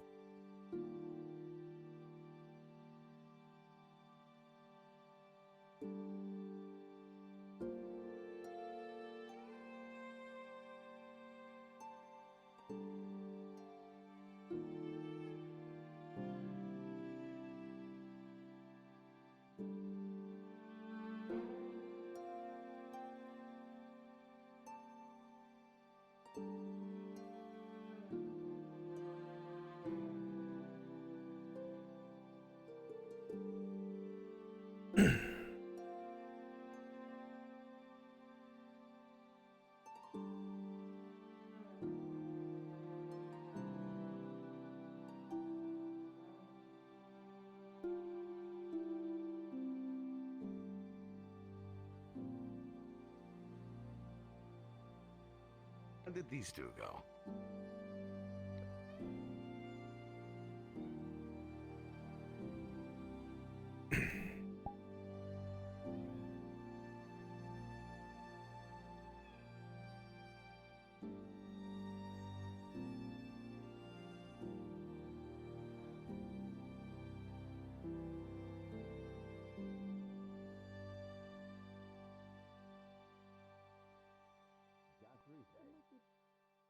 Just recently.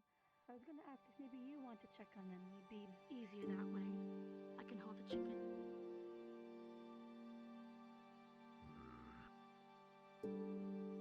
He's not going to hurt her. Let's just leave them alone.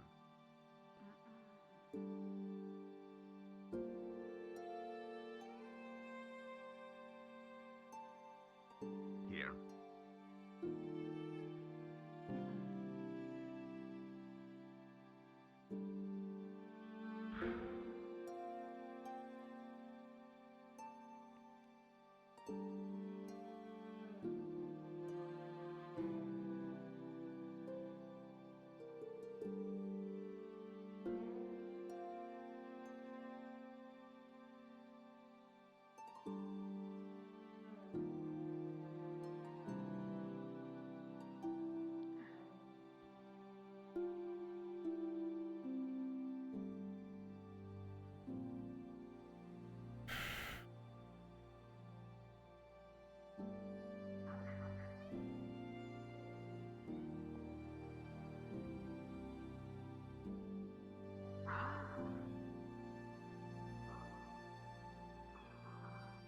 I have my hand back, please.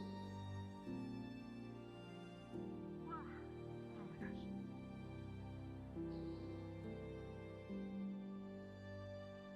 Woo! That was fun. Nice. Nice. Great job, cadets.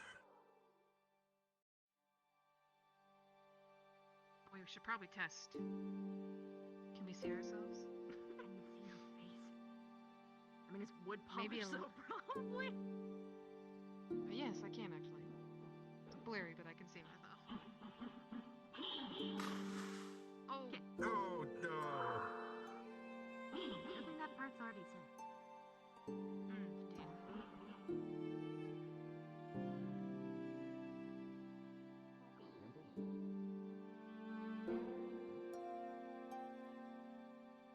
Oh, are you trying to help? Oh, thank you.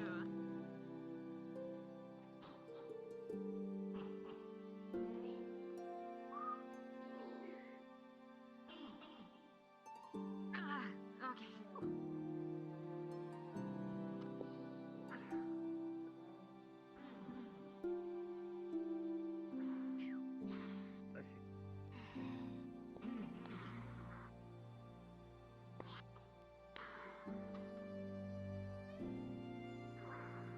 Could have been a lot worse.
Yeah, it's gonna be fucking hard for Albrecht.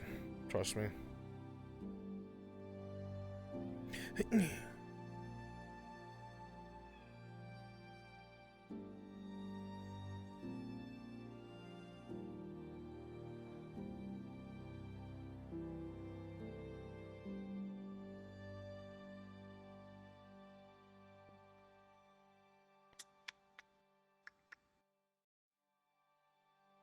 How did they do on the other side?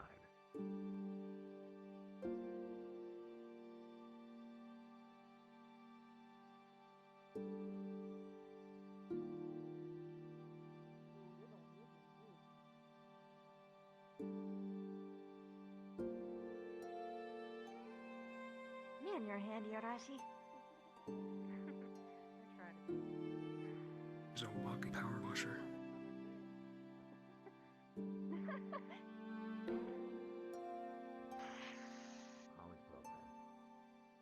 They're trying to talk now.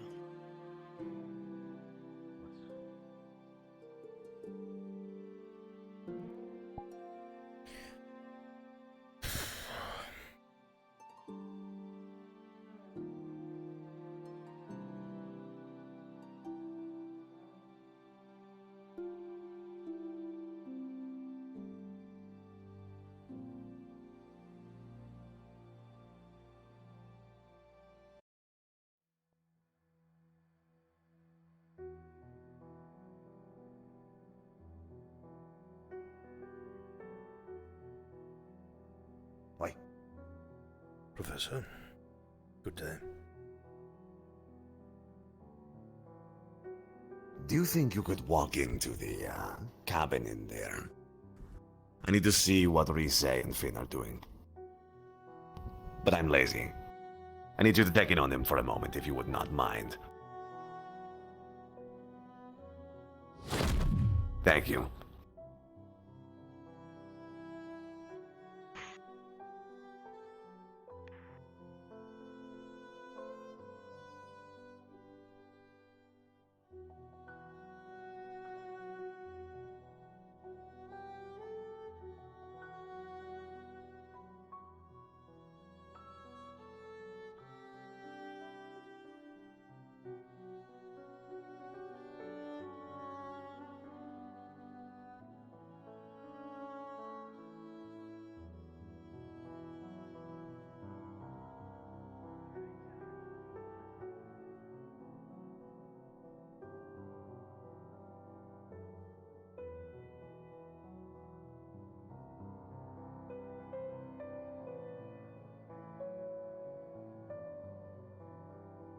Sits up, yeah. My wand is a very specific, crafted tool, made to harness such dark magics, if you will. As I said before, most people like to tilt their head when I mention it, but the darkness is very much something I have learned to manipulate and be able to use myself. And the spell I conducted on most students was probably something as close, as I said, you'll ever get to the real thing. Can you tell me a little bit about how the spell affected you, more so with your body feeling, less so of memories? Can you recall this?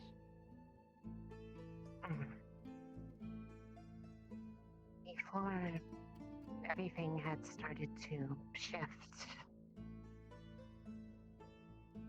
normally when I have a reaction to mana in my body, it comes as a bit of a glow across me, but I felt it more focused. Like it felt almost like being attacked in a way. And I could still feel the glow, but it burned a bit. It was not a comforting feeling. I think it might have been a bit of the mood at the time, but it was, compared to how it normally would feel, was not pleasant. I imagine if you were around such things for long periods of time, it may detriment you more than most students, considering you may be directly affected by the very thing, and less so, how to put this. You have more than one thing to worry about in your case. Where most students have to worry about the mind and how it manipulates them, you have to worry about your very physical being. For it can attack your body, as you have described. which is concerning, to say the least, but good that you have brought it up to me. Because I can prepare for this more... Then how do I deal with that?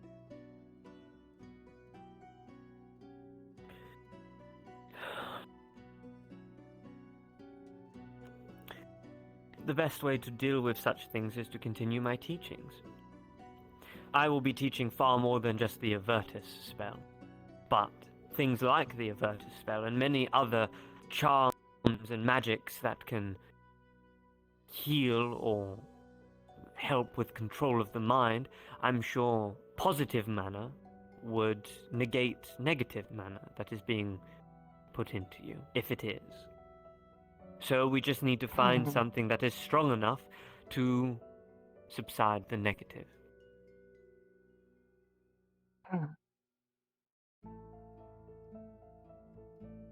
I did do some personal experimenting with Cadet Augusta not too long ago. With her consent, of course. We were trying to find a balance of how much of the Avertus spell she needs before the spell becomes too much for the mind.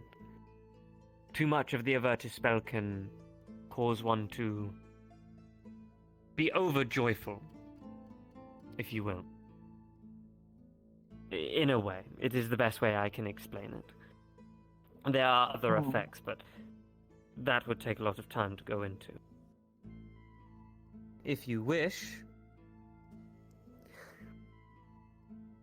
we can test this with you as well and find the correct level at which your body needs to be able to prevent my darkness spell from affecting you and your body. But that is your decision. If it is as big of a danger from more than just mental, then you're the only one who knows how You're to help spreading with it, that. aren't you? Although Yes, I would say ask so. that it is not mentioned to some of the others. I imagine they course. would probably be upset with me asking. This brings me back to my other concern that I have. Other cadets, Rise, like Vivina, for example, do you feel like they are preventing you from being able to do as you wish or be successful in which you... or have free will, if you will? I would not put it like that. If anything, I am just worried that they are being burdened by the fact that they feel that they need to keep watch over me so heavily. Or perhaps overprotective.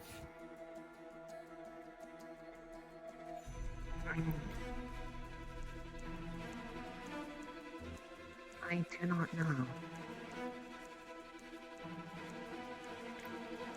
I do not want them getting hurt for my sake. I am, if anything, I am more suited for the opposite. Protecting them from getting hurt. So when they do things like that, it makes me worried that I am not doing my role well enough.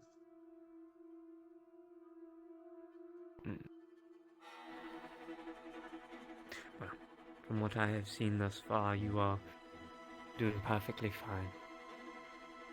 What is it that you saw when I casted the spell on you? I believe you told me yesterday, but if you were to go into a bit more detail. A bit different. The 2 different times it was done. The first one, everyone else in the room had turned into many of the researchers from where I came from. You in particular turned into one that I remember very strongly.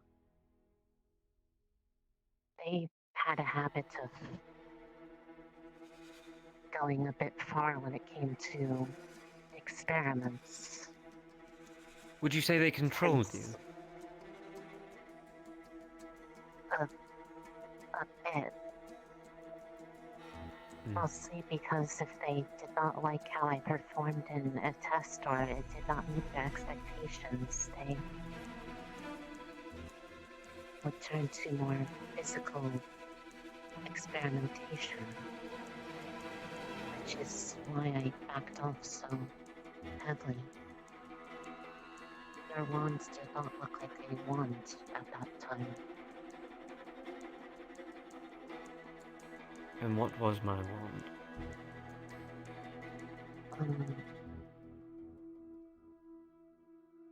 A blade of sorts. Could not tell the material, but it was a shining metal of sorts. And whenever it was used, it would burn. And whatever was taken would not be able to be put back Cold iron. in my body.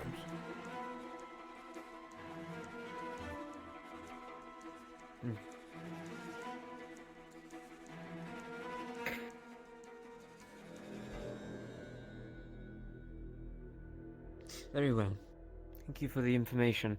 Would you like to begin testing now or another day? I do not mind today. Especially if it is as bad as it is to be, I guess, doubly vulnerable to this issue. Very well. I do not want them Give to me have to a worry about me.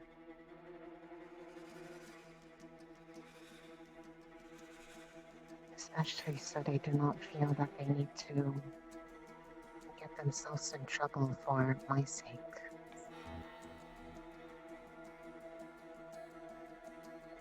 Chat, where's Esser?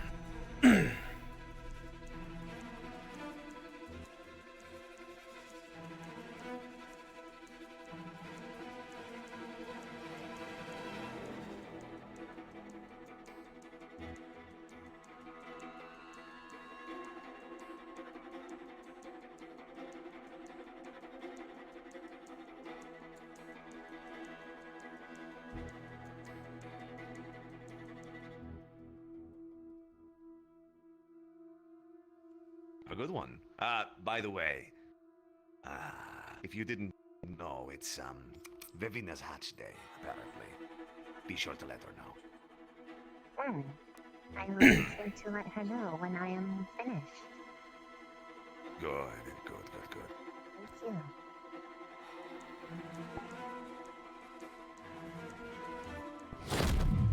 Professor. Yes. I do not know how much you know of what took place the other day. I would assume more than I. You were present, yes? Yes, I was. We both were, I believe. He's about to continue the same in the privacy of his office with your cadet. Figured I should make you aware. The fear spell? Yes, so it would seem. Aha, did she consent to this? In the way that he phrased it, is a very elegant way of speaking. I would explain it more in depth away from now. Vivina said that Captain Silver is has medical orders for Rise to not go under that again. Well, I'm letting you know now that she agreed to do it again now. I'm going to see if Silver is around. A good idea.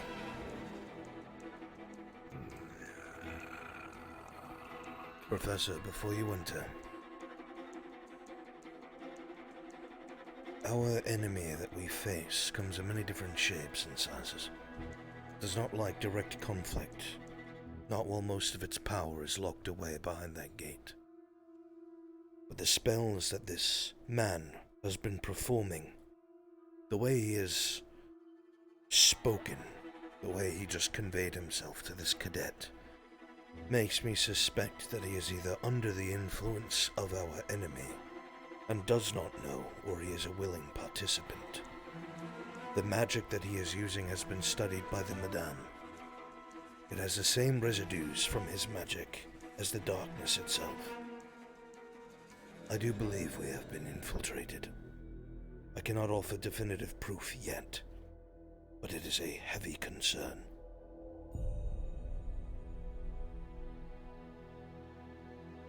Well, we should get her away from them, shouldn't we? Agreed. Let's see. All right.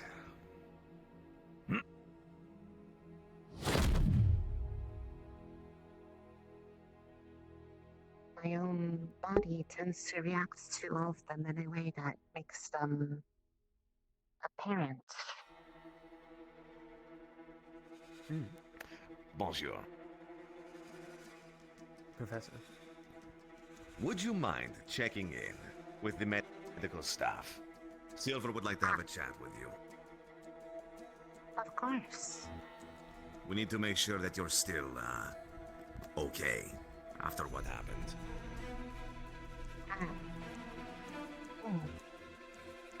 Right. It is best you do that. I will not keep you. Return when you are ready. Okay. So be it. Please, if you'll follow me.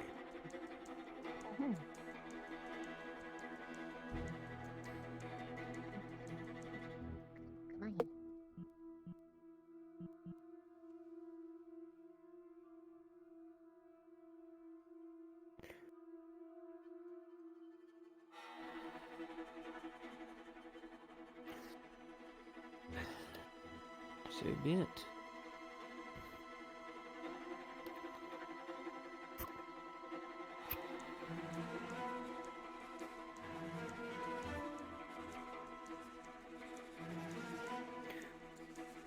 Cadet honor. Personal tutoring.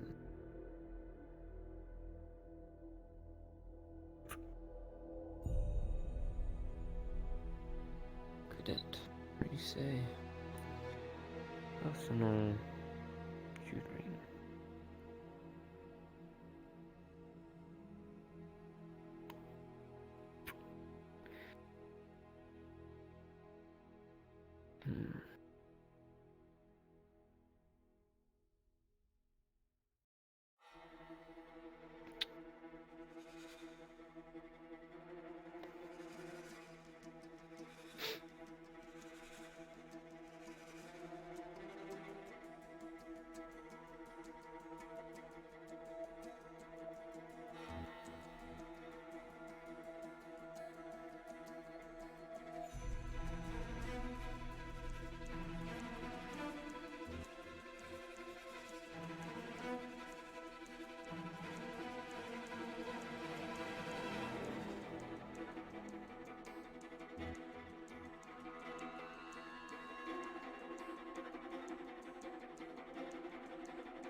Very suspicious.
This shit is difficult. Fuck.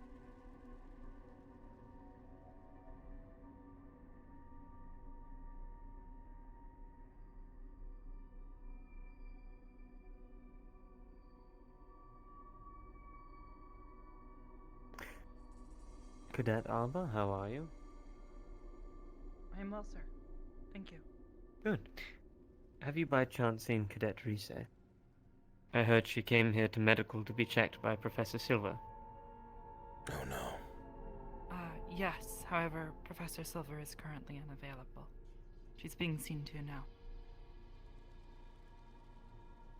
Who is being seen to? Professor Silver or Rise? Rise. Ah, very well. Is there something I am unaware of about the cadet? I do not know. I do not understand the situation as I am not fully informed. Very well, thank you. I will wait patiently then.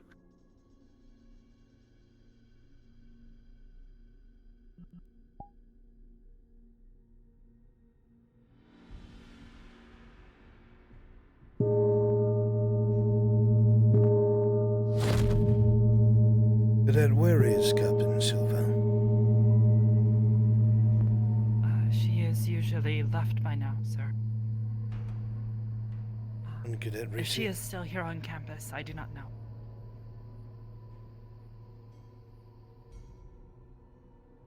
Is Professor Esser there as well? Yes, sir. If I may.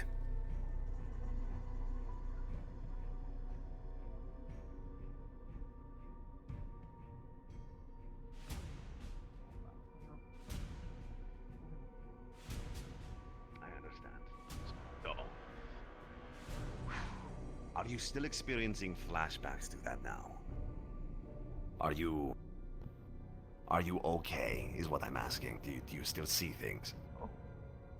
I am okay. I do not You're okay. remember it in any different capacity than normal. Good. In that case, let's have you checked up by medical, if you don't mind. I believe they've already arrived, actually. Good. Hello. Thank you, Professor. If you have a moment, Professor, a word. Medical checkups for you are not something I'm So be it, familiar with, please. but, basic checkup. How are you feeling physically right now? Any unusual sensations? Anything you'd like to know? I do not feel physically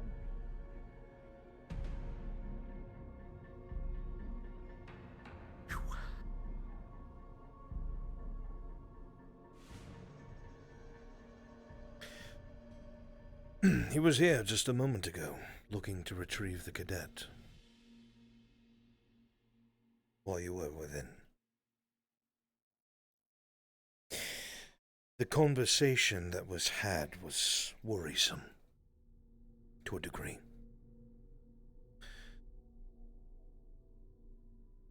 I also saw them performing some sort of magic with their wand after the departure of the cadet and yourself. I have not identified it yet, but it was immediately after your departure. Something is wrong.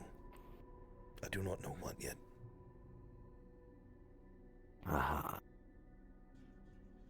Okay. Did the magic, what color did it emanate? Can you tell me? It was multicolored. Lots of lighter colors.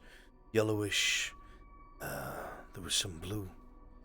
Maybe even a carmine. Nothing that seemed dark. Right.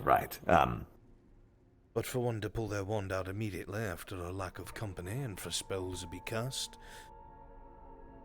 was odd. The behavior was all very odd. That is odd. At the same time, it wasn't the spell that I have in mind. Did he say anything before casting the spell? What? Is that the spell that you're talking about? I don't believe that's the... Well, that might be it. He didn't say. Whichever one had induced the issues that the Academy had faced before my return. I believe that's the Yes. one. That's the one they were discussing about casting again on this cadet.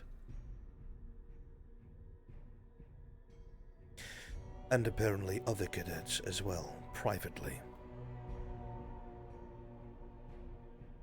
There are more? Yes. He was writing something on his desk. Said the names of several cadets. Could not make the others out clearly. I did not risk getting too close.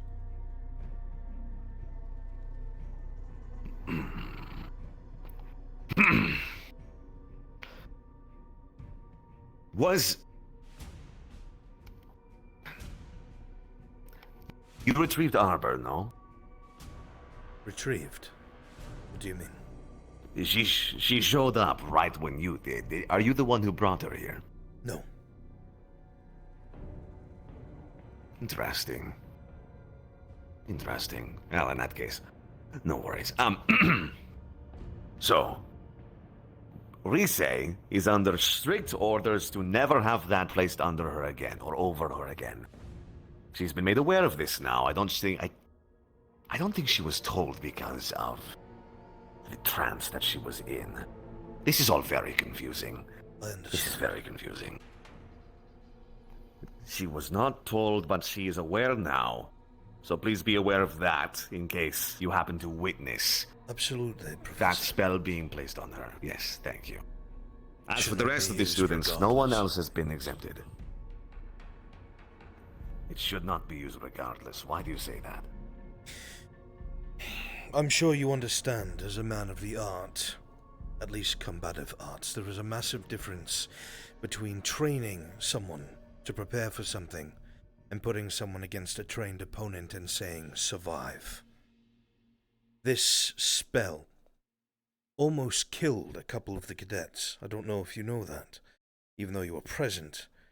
In the reports, several of the cadets had almost died from this exposure. And there is something very odd about this spell. It does not seem to... How can I put this? If something is cast that is affected by the enemy, it carries the enemy with it. So illusions or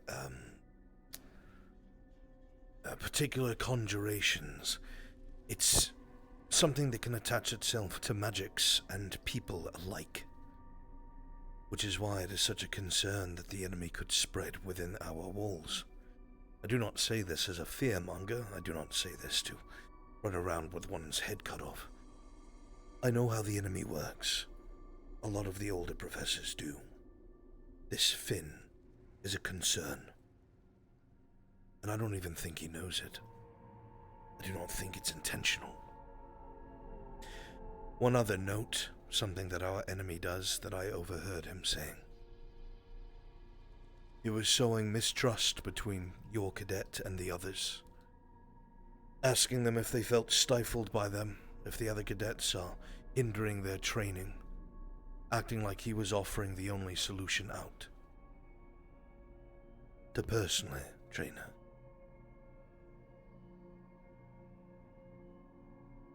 Now that is where you cross the line. It is manipulation. That is manipulation indeed. That's fine. I can handle that. I can handle that because I have their trust. Hers at least. I don't know how to deal with the spell casting that he's doing, however. That is a politics that I can't seem to get into. Simply stated, with the facts on the line, the other students are not exempt from him doing that. He has the right to do that. Except for her. She's the only one exempt from that. I need to have a chat with the deputy headmistress and make sure that can't happen again. Shit. I appreciate this. Regardless, I wanted to make you aware, Professor. You were intelligent enough to draw your own conclusions. I merely wanted to give you the information necessary. And that's exactly why I asked you to check in. I appreciate that. Thank you. If you have no further use of me, I am needed elsewhere. Please. I have a lot to think about.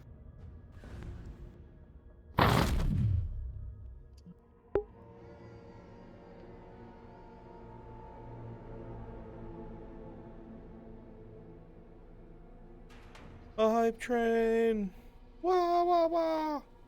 Thank you for the hype train. Thank you for the train. Thank you for the hype train.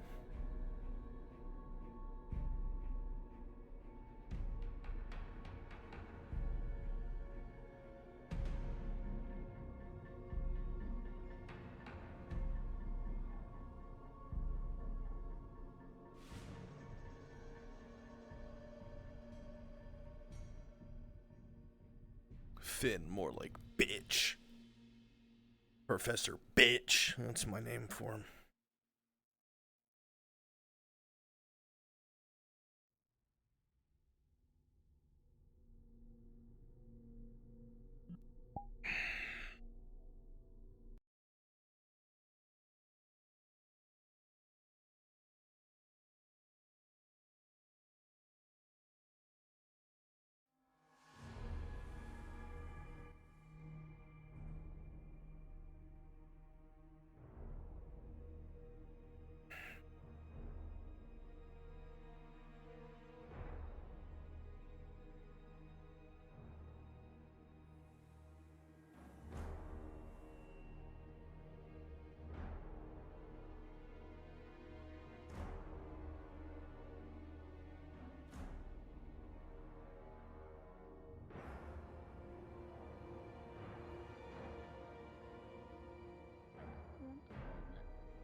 Do they feel like parts of you or like something is copying you?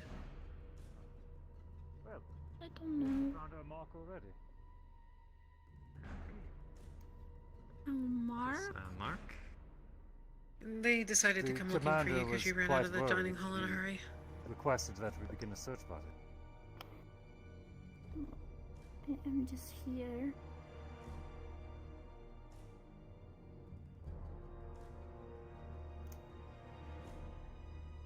If we're just worried about you. We're since you ran figuring out it. so We're quickly. figuring it out.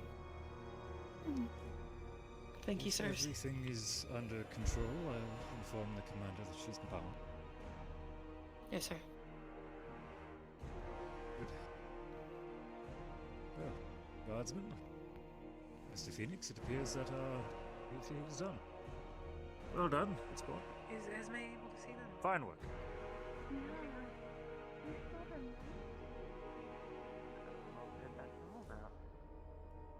So it seems. Is everything all right, Professor? The commander was quite concerned. Supportedly, the cadet ran out rather agitated for some reason. Reaction to some poorly chosen words, supposedly. Seems to be a lot of that going around. Then again, more than any would care for. Spirit Week can also affect a great deal of the cadets and staff in particular ways. It will not be an easy week. Light-hearted at some points, but for most, it is not. And so we get to look forward to all the mischief.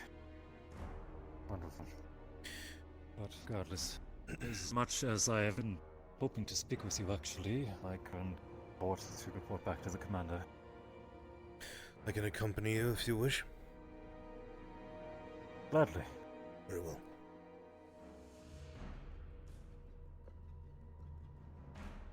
Is this something common with her? Running off like this, I mean? I'm assuming you're speaking of Cadet Shizuko, yes? Yes. I know that during Spirit Week she alters somewhat, as she is a spirit herself. It can be somewhat tumultuous. I see. Anything concerning about this change to be aware of? Not in particular, though a great deal of her time will be taken up in helping spirits pass on. You see, the Academy is on a ley line, if you did not know, and during Spirit Week a great deal of the restless dead tend to... They start gathering. Yes. On the third day of Spirit Week, the veil to the other side is already thin enough, but on a ley line it is almost imperceptible. They can see us just as well as we can see them. They will look to interact. But that explains the smaller one that offered me a meal just a moment ago. Last year was... well... There's been a lot of death in the world as of late, Professor. There are many that come here seeking... Pardon me, sorry. some sort of closure.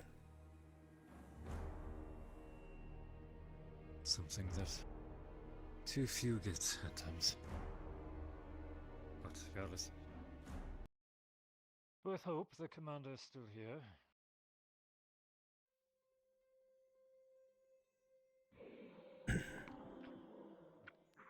Oh my lord. Where did Esme go?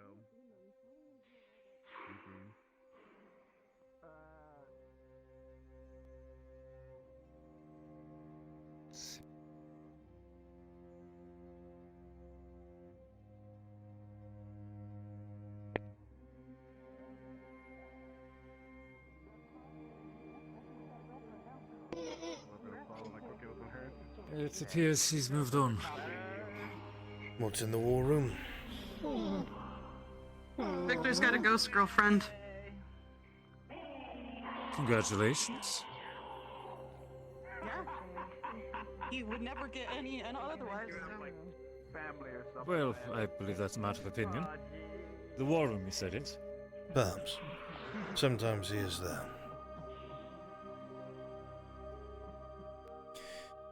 If not, then perhaps he has moved on.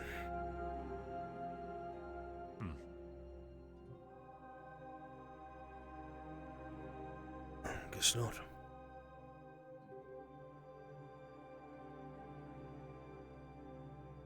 I'm sure he will be back in time.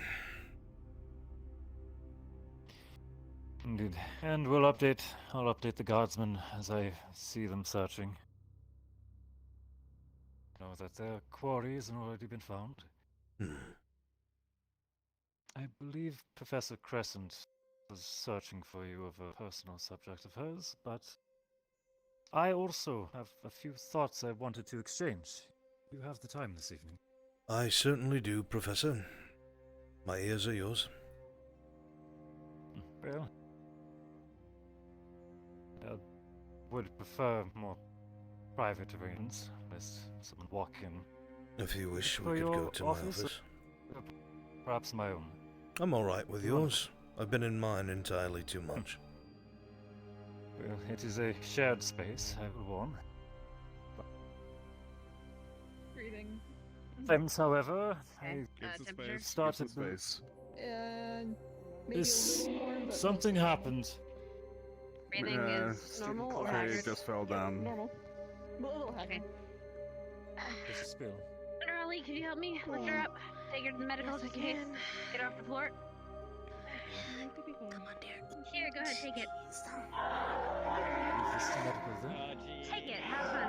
It's an offering. What? Go ahead. Just a trick. Okay, medical. Okay. I will stay out of the way then. Excuse us, sir. 6, 7. This way. Excuse us. Mm-hmm. You've ever been to anybody who's a dead person, unfortunately. As we were. You're strong in that form still, right? Medical thing, I think. What the hell did I miss? I was drunk. As I was saying, while my office is shared, I'm starting to think... Hello, Minerva. Sorry? I'm starting to think that I'm the only one who actually uses it. It's possible. Because he's got such a malicious, malevolent other side. It certainly makes conversation much easier. I would assume as much.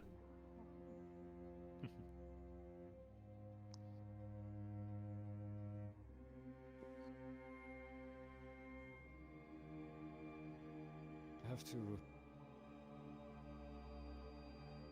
Sure, I still speak to that flame. Even if that waits today. It's fine.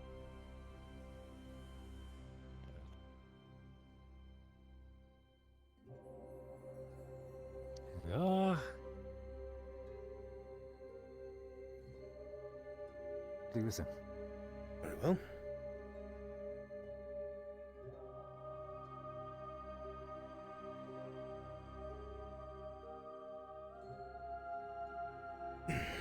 Despite its looks, I'm sure that the couch is much more comfortable than the chair, but much more fitting a position at times.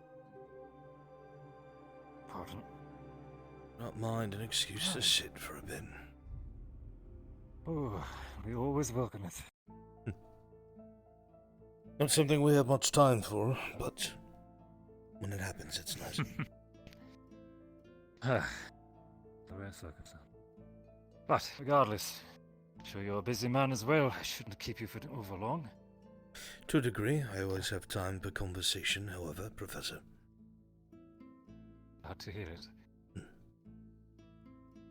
I have a few things I'm hoping to touch up on, but I shall speak on the most, well, urgent. Are you aware that I've been assigned to oversee Cadet Misty's attempts in gaining control of herself, of her anger?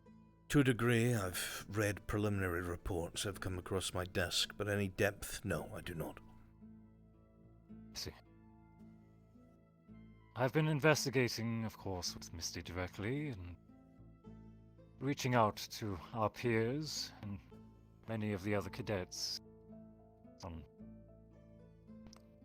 special interview for some.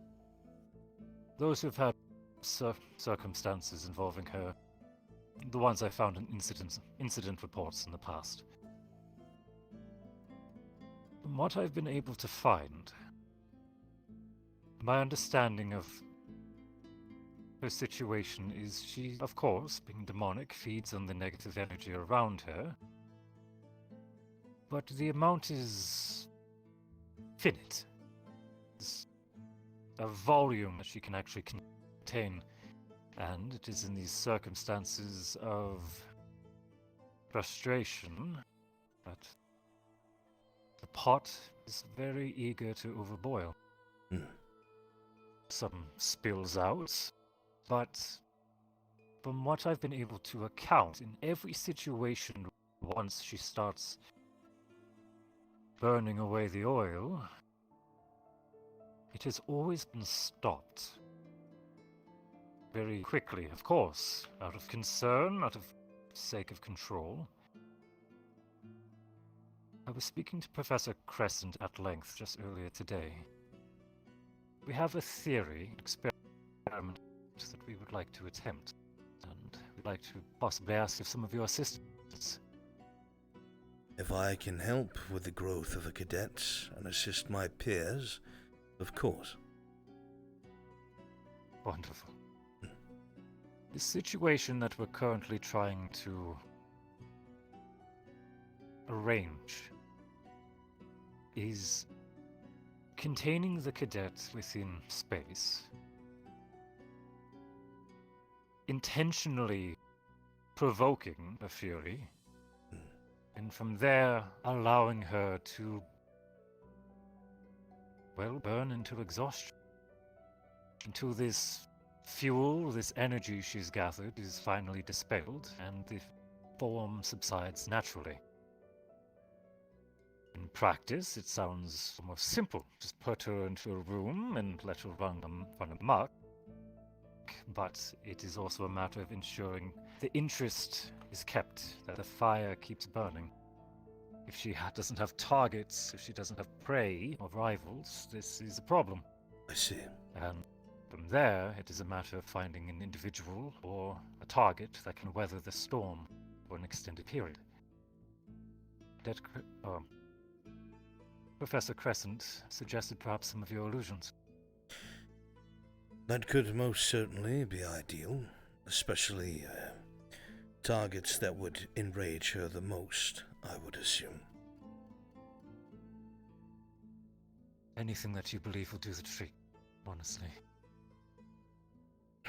This is a practice which I'm hoping to consult with many of the professors and is going to need some amount of approval from above, but well, if successful, there could be balance made. Yes, I agree.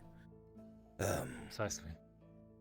Well, we can make arrangements about more common practices, more controlled environments. Professor Crescent actually has something that might be the trick, but the resources involved are extensive. We need to know if this practice is effective before we pursue. Well, before we expend any resources, something very simple, we could use the stadium's dome for the first encounter. Nothing out of the ordinary will be expended there. Some illusions within, perhaps even well, it depends on how far you're asking me to push her. Not looking for injury by any means. Her safety is paramount throughout this entire process. I mean so emotionally. Yes, a level of goading is likely going to be required to ensure that the fire keeps burning. If she was led to believe that a cadet was harmed, I believe that fire would not extinguish until she was exhausted. Not difficult to think of candidates. No. Cadet Rex and their personal relation would be easy kindling. That and some blackguard. What am I saying?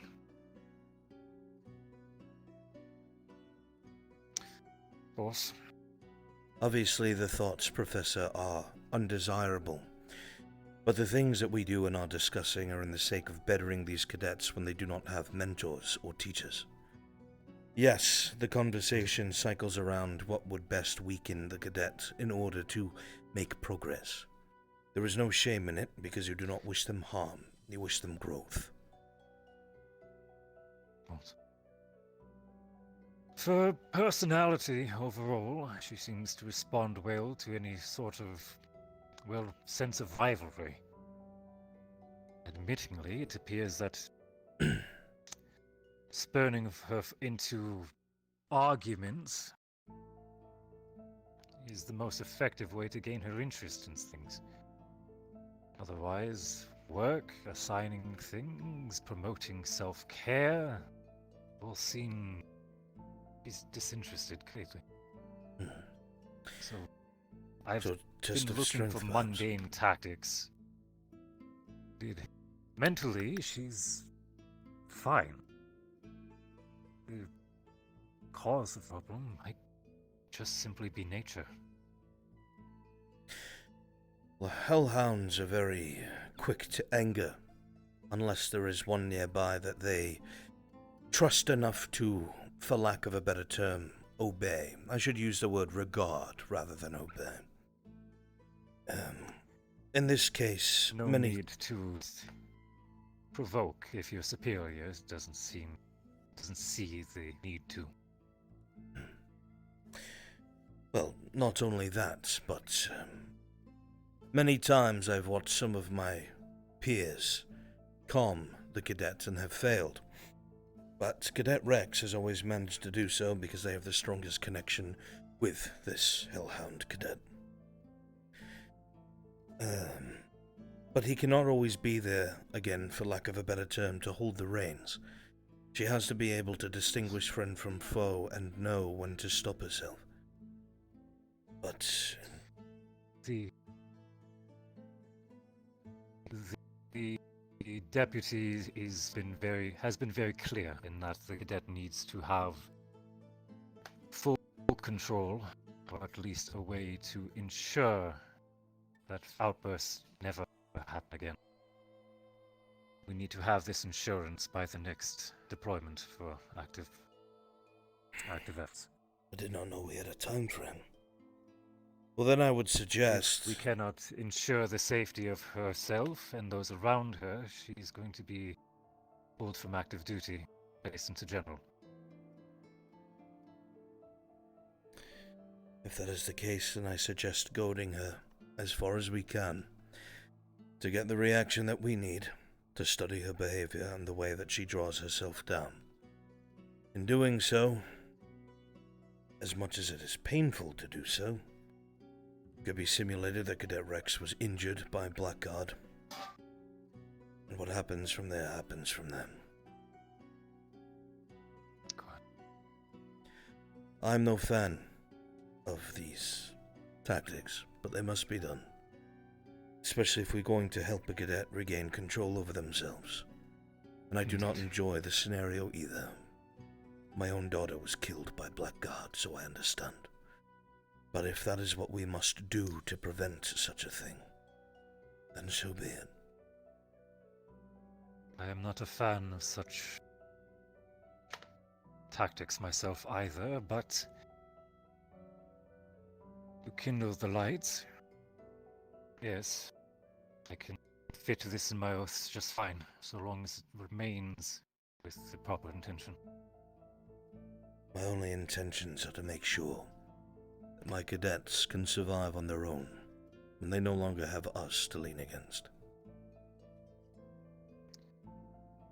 With as little time as we have, yes. Good. Perhaps speaking to Cadet Rex about this, perhaps. At least briefly. But I'll see what else we can find. Reach back out for you for this. Whatever for you... the sake of confirming. Go ahead. Pardon. Once the dome in the arena has been erected, does it interfere with your placing of illusions within? No. Wonderful. Wonderful. That shouldn't be a concern. I'm just going to put that to memory. There, that particular topic, I believe I've covered my immediate curiosity, unless you wish to add or provoke thought. Nothing that I feel that needs to be added, Professor Barrion. I think that you have a good hold on things, and obviously you are taking the lead here, and I will support however necessary. I will certainly welcome any advice. That said, there is another subject I've been hoping to address. That is?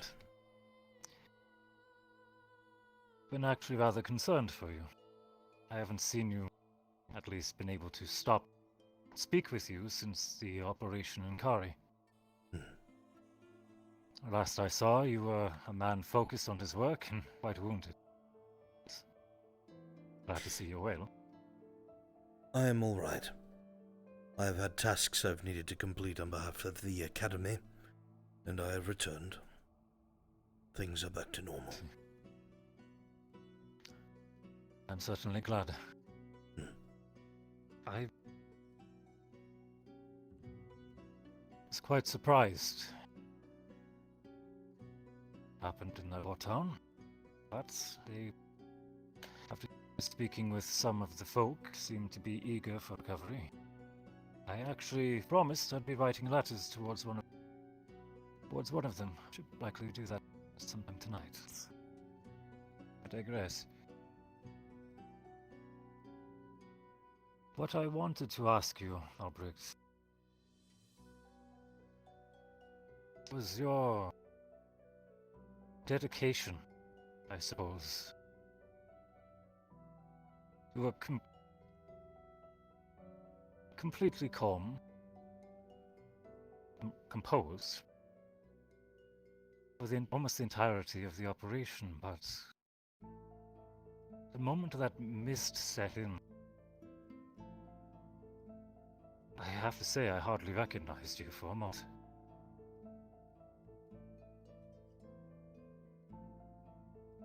You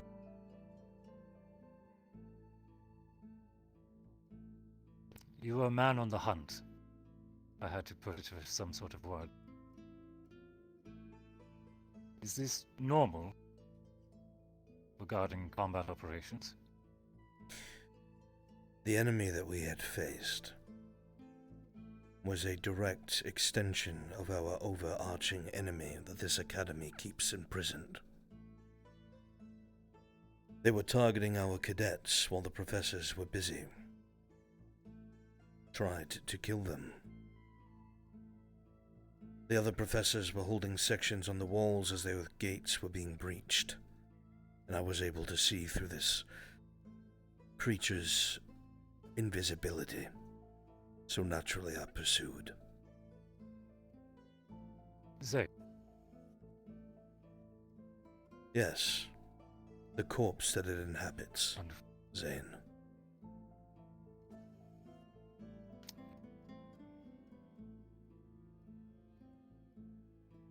It is a shame he slipped through our grasp, indeed. And unfortunately, he is far more knowledgeable than he was before about our operations and faces. We have not seen the last of them.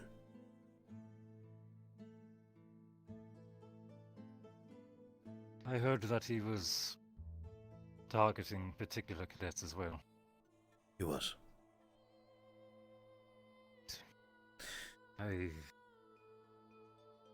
Is it far to assume it was the one who undid his previous form? Murdered him, you mean? Cadet Norley. Yes. Yes. In his eyes, it was justice.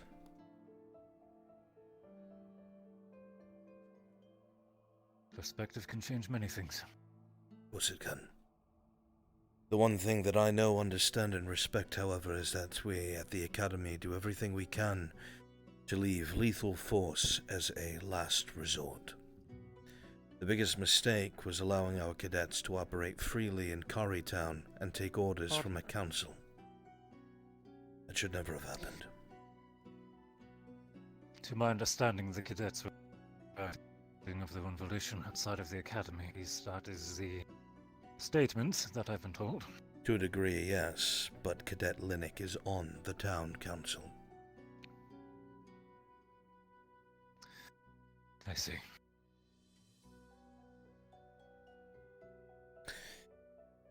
Things would have went differently if there was a mentor present, I believe wholeheartedly. But the bottom line is this. Regardless of the events surrounding Zane's death, unfortunately, our enemy has gained another pawn.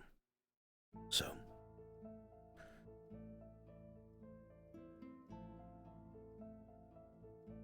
I see. Well.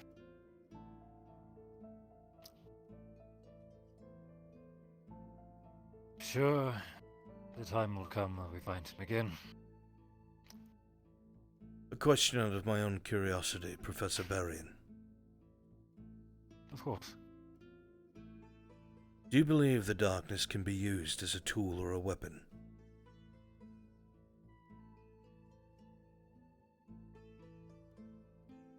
If it is referred to like an object, this very quill could be used as a weapon. If lodged into the eye, indeed be harmful. But I do not believe this is an object. Then, in your wisdom, an intellectual understanding of the difference between something that can be used and something that cannot, would you think that it would be best if this entity remained behind that gate?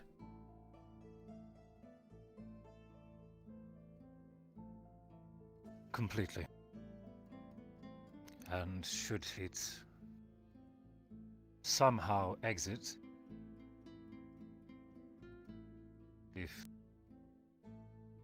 I believe the consideration of actually destroying it should be pondered. That is the problem, Professor. No one knows how to destroy it. Well, let's hope the future one day gives us a new door to open. But until then, stand guard we do. And if you were told to open that gate?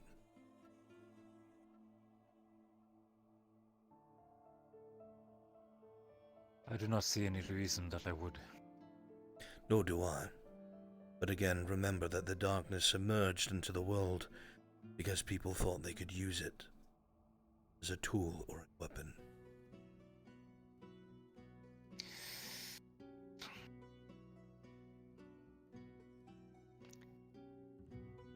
If only there was anything we could do to cure the greed of men. The greed of all. Alas, such things are not so simple. Although men have many times showed to be easily corruptible, as we have seen time and again, I am no fool to that. But unfortunately, anyone who may be tricked into thinking they are doing what is right and good, and have convinced themselves that the sacrifices they make are worth the end, they can sometimes be fooled into doing what the enemy's bidding truly is. We have seen that often. There is more than one tale of a tragedy, written from righteous intent. What of you? What of me? Been here much longer than myself.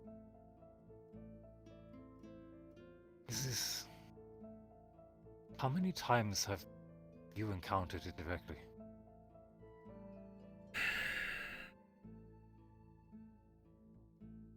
That is a hard question to answer, Professor Berrien. You see, the way that the darkness is sealed away is not absolute. It cannot be.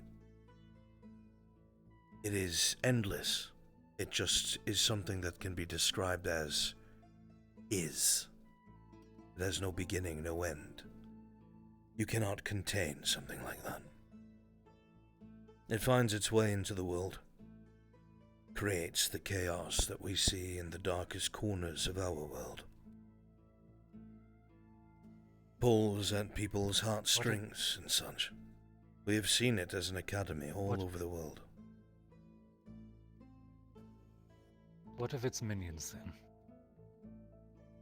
I would Are say they all scattered fools, or...? No. They are not. Is Zane one of many? Zane would be one of many, and one of their lesser.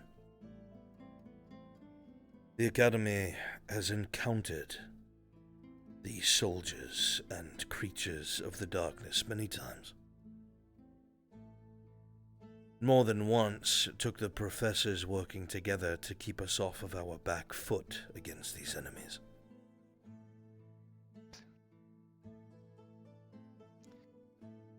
Well, I am proud to fill the line.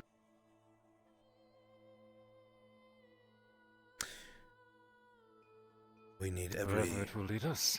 good soul that we can get, Professor Barrion. There are many that will look on this task and either think that it's something that can be used or controlled. It must never again. We are the few who can prevent that, and our cadets prepare for the day that that demi-plane grows too old.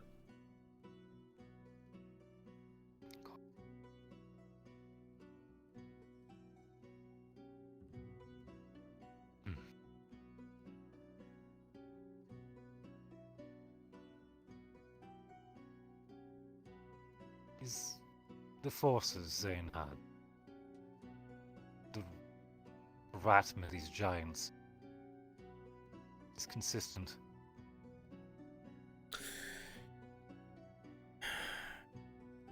These rats. We always be readying ourselves against foes 4 times our size.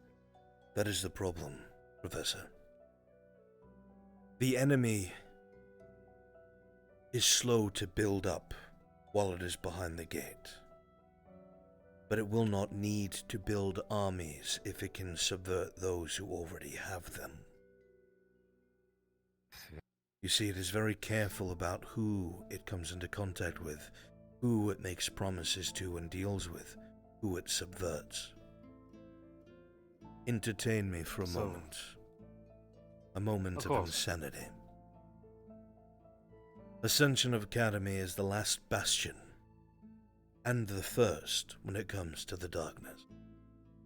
It sits upon the very gate that keeps our enemies sealed away, and it prevents it from coming outright into the world and waging its war. Now picture yourself as the enemy. Your arms and legs are bound, but with your mind you can reach out and touch things. Tendrils, if you will, slowly, gently influencing those around you. The only reason why you cannot do it just outside of your gate is the magics in place that protect those who are your gatekeepers. So your tendrils can reach outside of this defense. They can reach around the world. Like a tree's roots. Aye, like a tree's roots.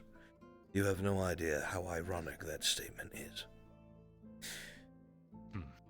Regardless.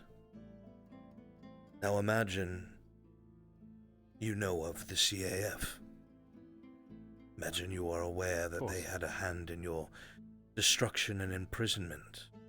You also are aware that most of the world no longer supports them. A lot of the shorter-lived races don't remember what happened 300 years ago.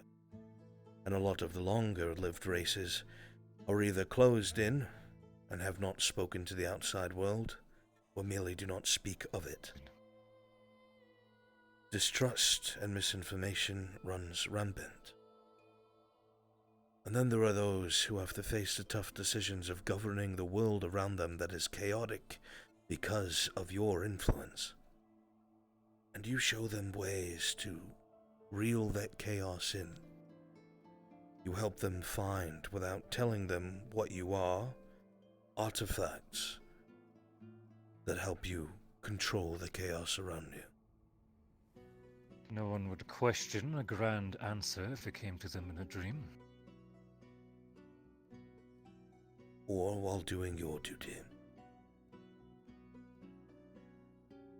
I see. My point, Professor Barrion, is that you are indeed the first and last line of defense, and your enemy subverts.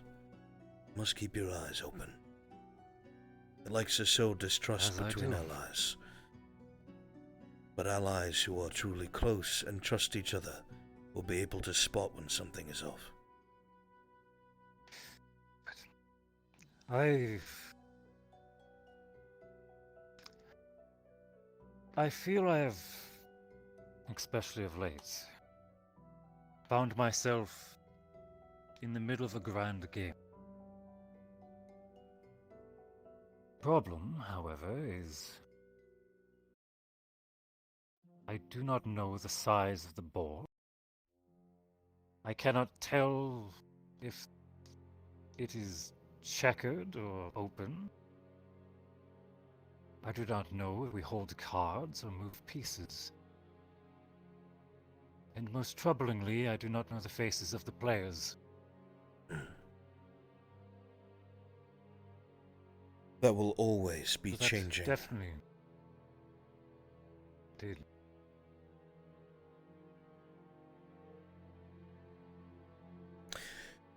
I have a question for you. By all means, Professor Barrion.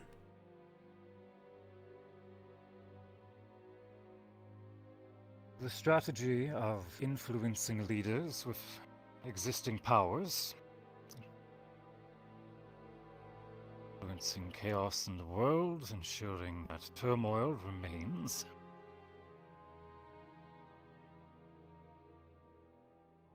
Why didn't you say any of this back at the door when I asked you for? How so?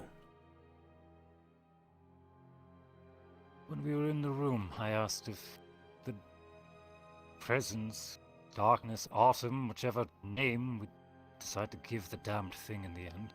You mean before the gate itself? Yes. I asked you of its patterns, its strategies. You told us you didn't know. Professor Barrion, with the explanation that I have given you, and the things that you have seen for yourself, again, you are an intelligent elf. You are able to perceive things without anyone telling you. How well do you know everyone in that room?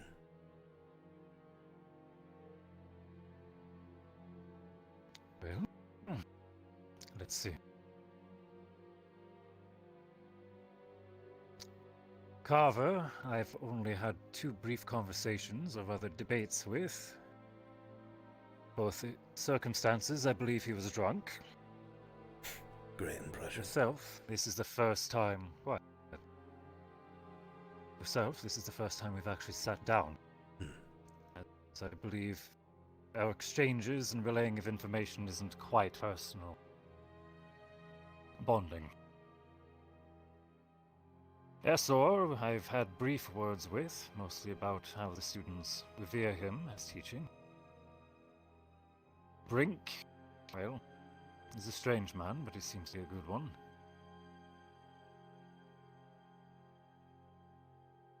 And the others, well, too busy in their work.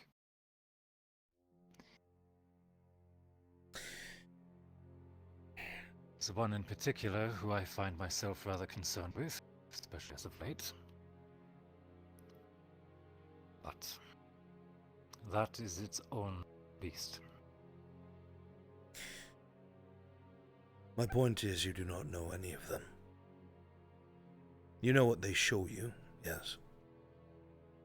But until you've had time to serve alongside, fight alongside, teach alongside, you never know if it is an ally at your side or an agent of the enemy. And it is a terrible existence, one that would make lesser men paranoid. But to a degree you must be. You must be careful what you relay, what you say, what you reveal, lest the enemy is listening, either itself or through someone else.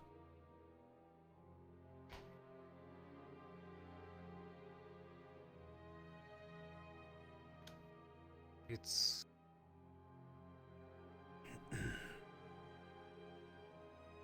sounds like a very lonely experience, all things considered. To a degree it can be until you know who your allies are. Again, Professor Barrion. What? The point of my words are not to implant ideas in your head. I urge you to think for yourself, and analyze those around you, and think as our enemy would, and look at some of the actions of our newer additions, and come to your own conclusions, sir.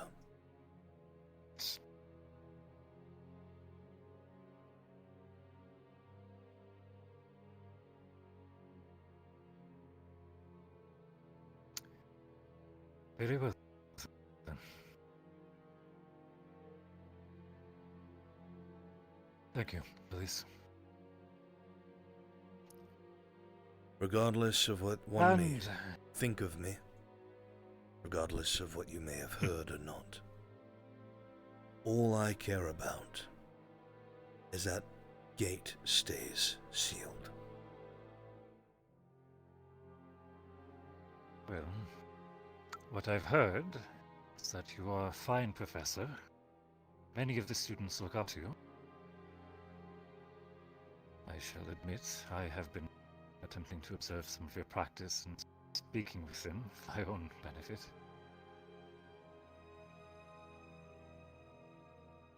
I care for my cadets. I've heard some stories. But I can tell you are a good man. But, for the sake of our current subject, forgive me if I'm looking over my shoulder every now and then. I understand. I hope you won't fault me for it. And I will not. I will encourage it. You have a sharp eye, keen mind. If something is out of place, you will see it.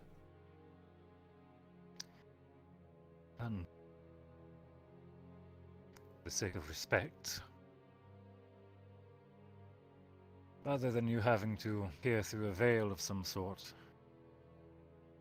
I am sure this is only worth as much as how far you can throw it, but my door is open. Should you ever need me or have curiosities of myself, well, I would extend the same to you, Professor Barry. Well,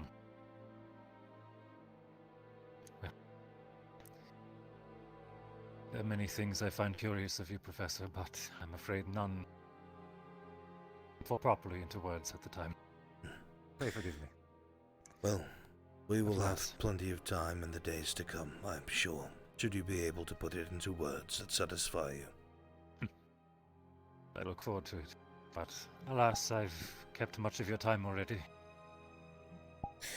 Thank you. It is my pleasure, Professor Barry. Should you have need of me, I'm sure you know how to find me. Well, either knock on your office door, or perhaps... Well, Silver seems to know how to keep track of you, at least. I would say so. She is smart. Anyway, a fine woman.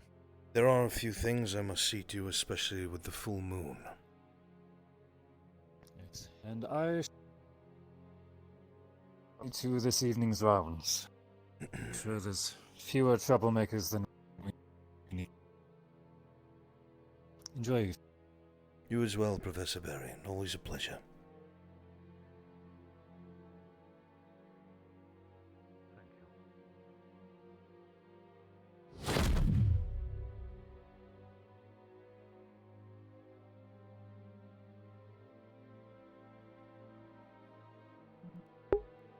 Well, Albrecht just took a big risk, and either we were completely deceived by Barian, or we have planted the seeds of an ally.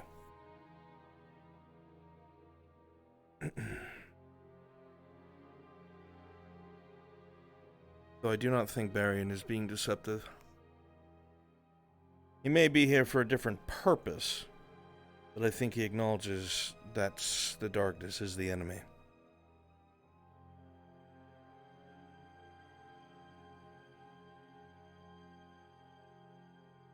Where is Crescent, chat? Thank you, Full Fenrir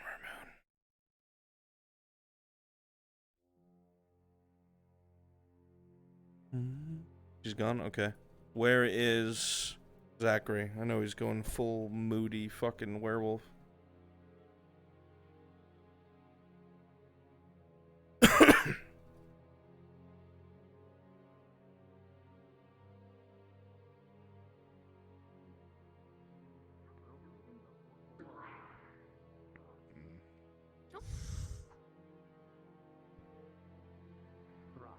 Training the dog.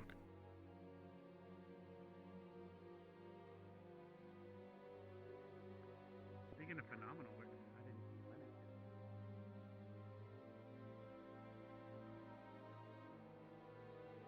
How old are you? shouldn't ask a lady this, but Shouldn't he be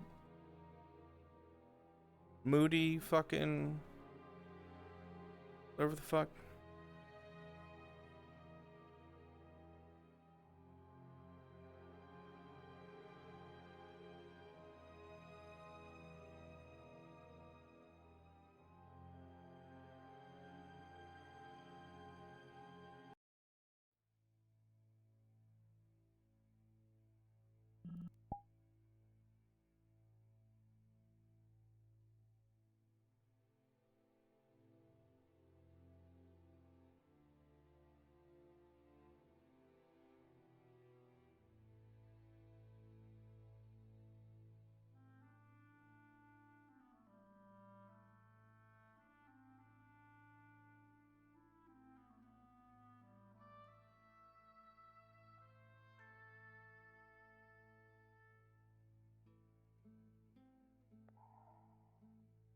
Professor Albrecht. hi, Professor. Greetings, cadets. Doing all right, I hope. Yeah. I feel like I kind of cut you off earlier. You were going to say something about Spirit Week and yourself. No.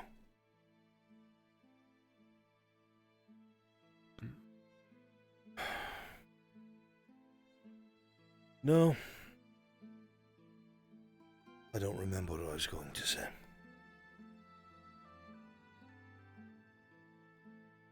A lot of them are starting to appear early, aren't they?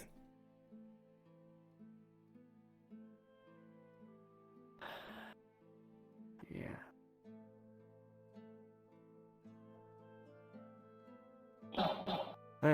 I hate Spirit Week. Is it bad to say that? No. In front of spirits? Ones who are most sensitive to it probably wouldn't enjoy it.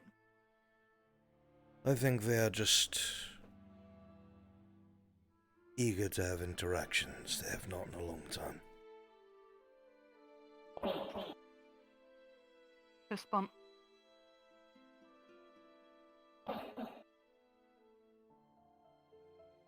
Okay. The Academy is on a ley line, so there'll be a lot more as usual. Great. There was these weird ones up in the graveyard. They were kind of creepy.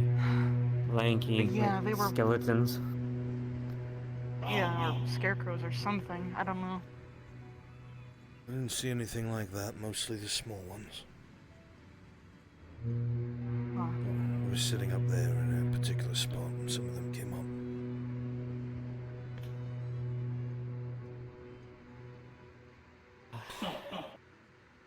There's nothing wrong with not being fond of Spirit Week. I am not either.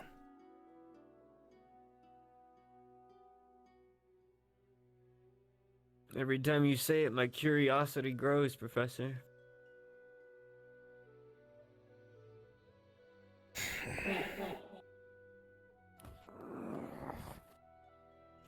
The same as anybody else.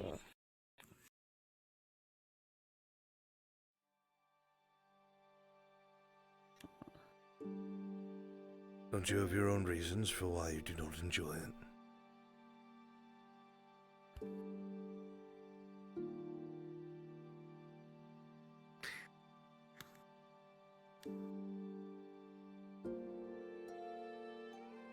Did you invite him? Hmm? Do I look like I would have the time to?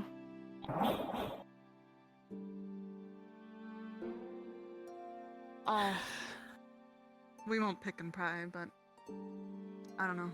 I'm always curious if I will see people that I've seen past. It is possible.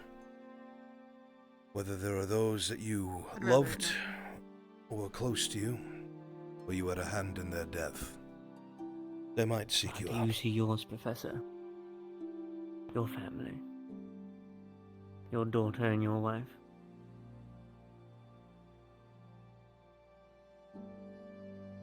I do.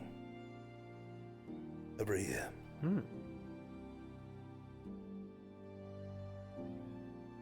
Must be nice.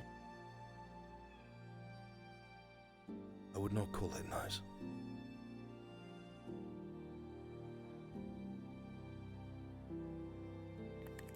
Seeing those that you care about trapped, not knowing what to do with themselves or where to go without you, is not nice.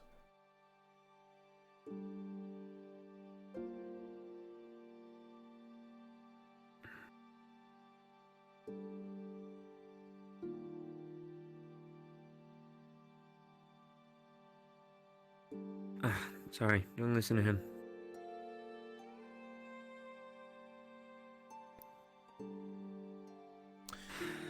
I will leave you to your evening.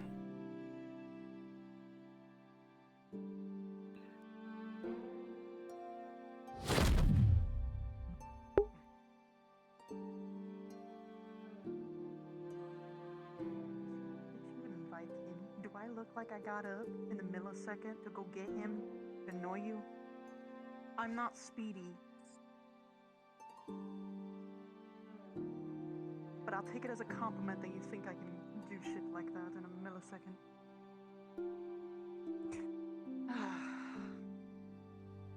I'm not mad, I'm just sassing.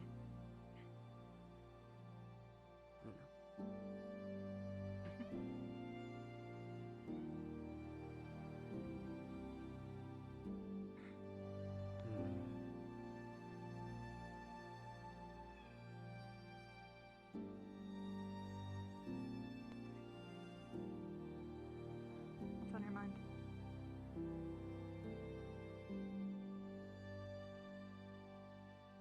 There's a lot of things at the moment.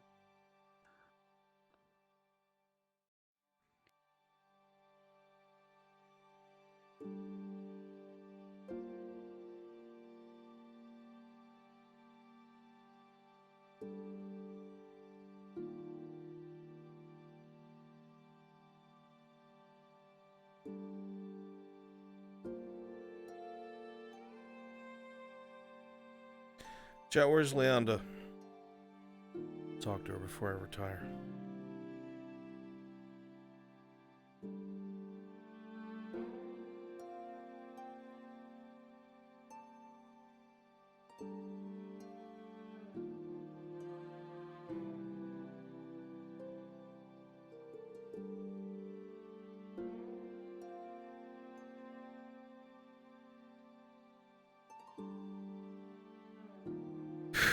Damn, dude, that was so fucked up to say to Albrecht's face.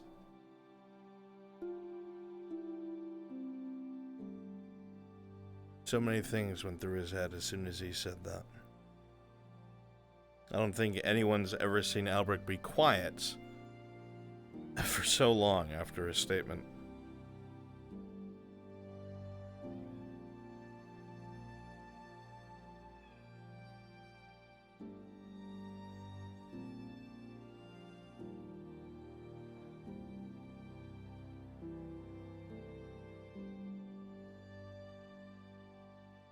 That stung.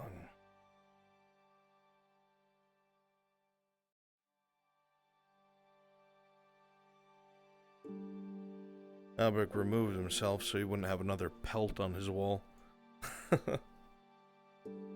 Where's Leanda, chat?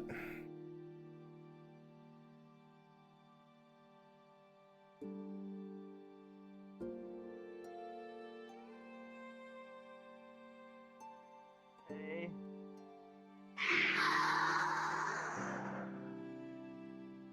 Taking that shit. I'm not taking because the entire school burnt down. No. No. Let me No. head outside the barrier, Hannah. How are you? Gonna wait here for Esme?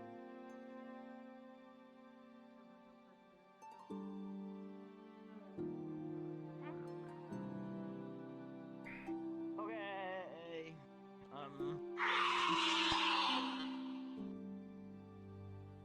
Yeah. Do you wanna look at the stars as well?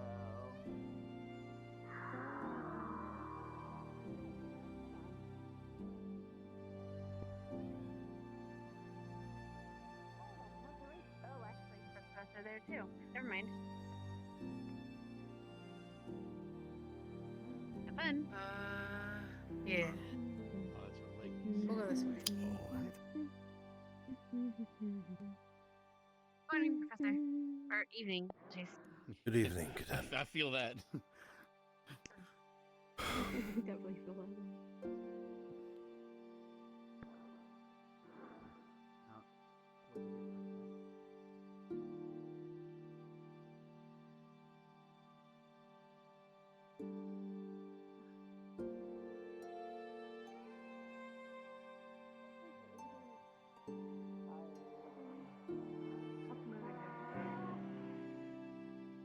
I can't hear you. I said, how are you doing? Okay.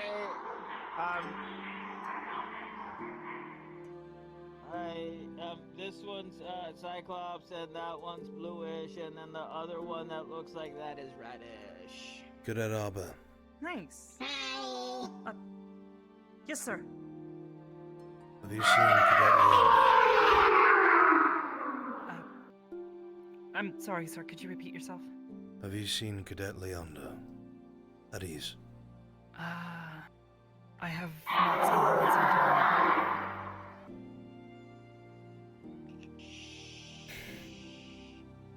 I'll assume you've probably checked the graveyard.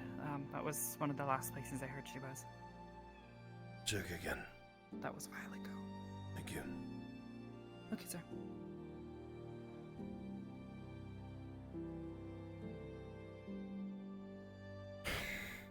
I was a professor. Yeah.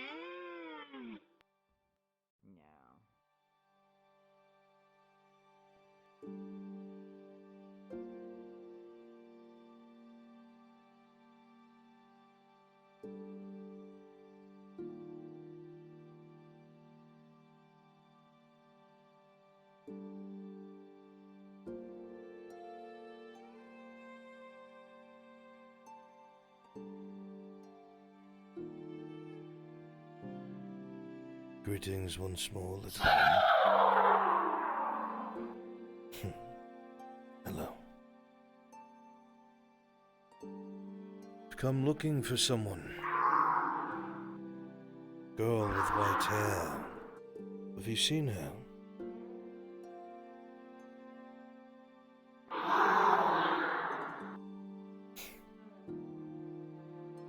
No.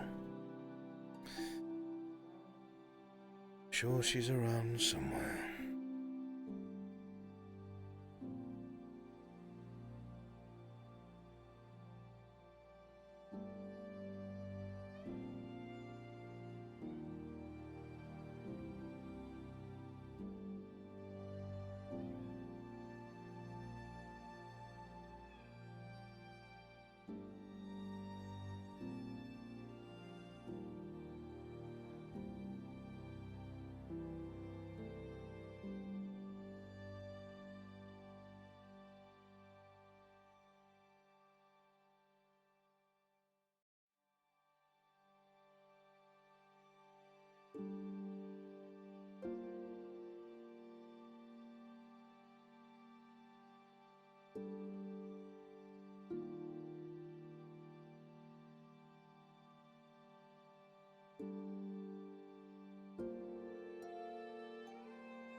A book.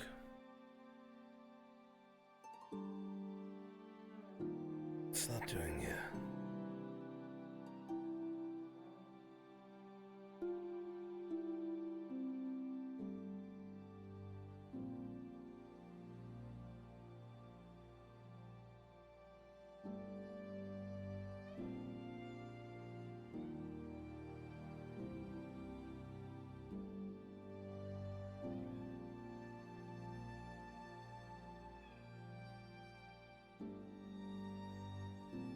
Sure, it has its reasons.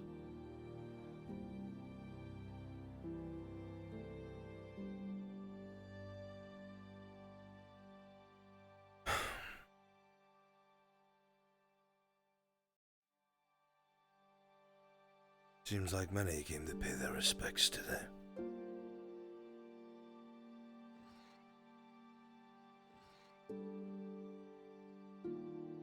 I suppose Spirit Week is reminded most of their own mortality.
Oh, this poor man.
It's time like these I would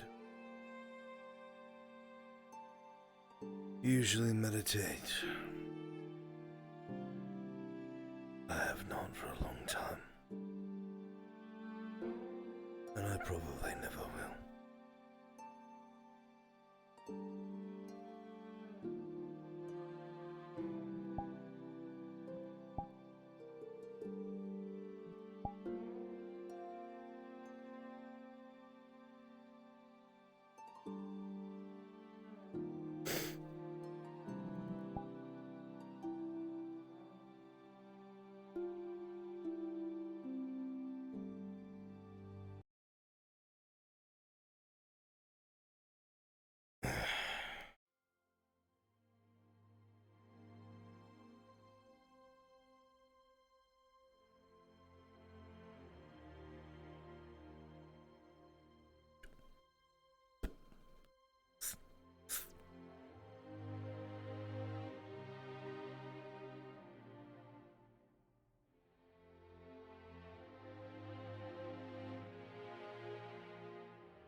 You know,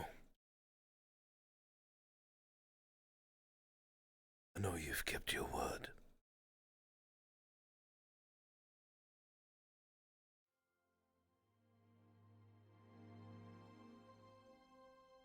I know that you've been honest. That you've been over my shoulder.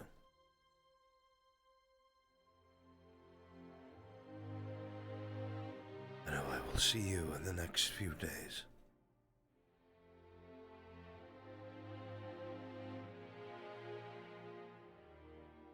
But you cannot rest until I am, as you put it, happy.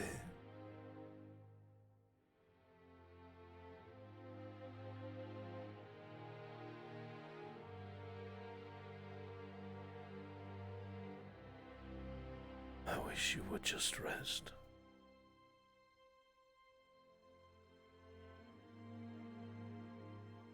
Because with you gone, I'll never be happy.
is so much.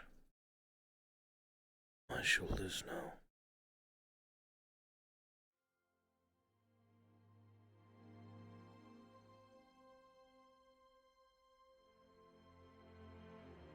So many lives.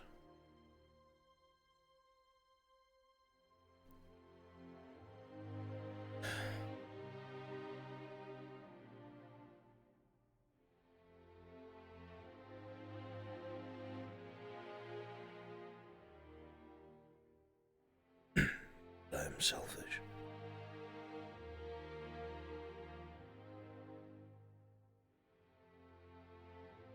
Even now, after my greatest mistake.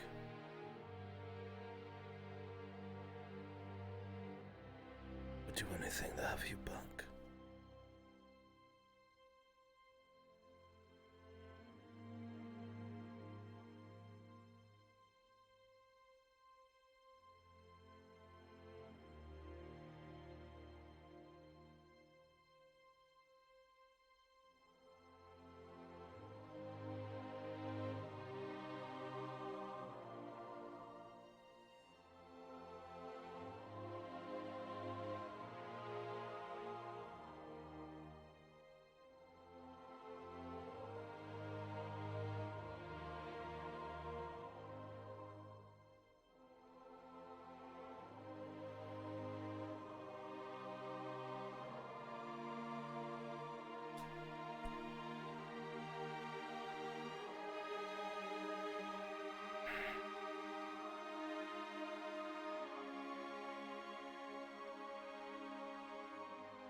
I can't stand my office.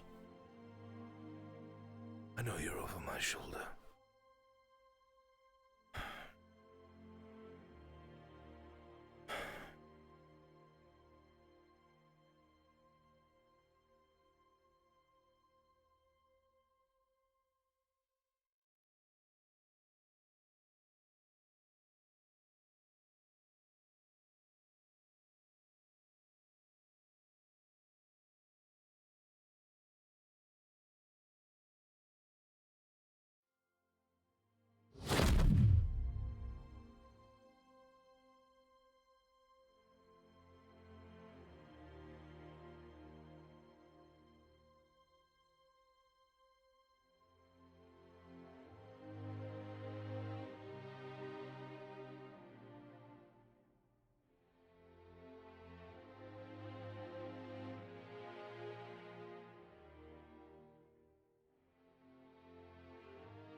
You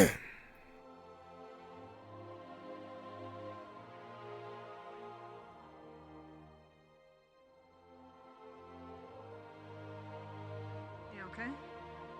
Oh Saw you god, run scared around. the shit out of me. Oh. Okay, well, I'm not a spirit, okay? So don't. Ryder called me a spirit and then was like, oh. You should have seen it. I can recall that like it was crazy. So, hang on, you, let me tell you something. Hang on, let me tell you. Oh, yeah. Hang on. So,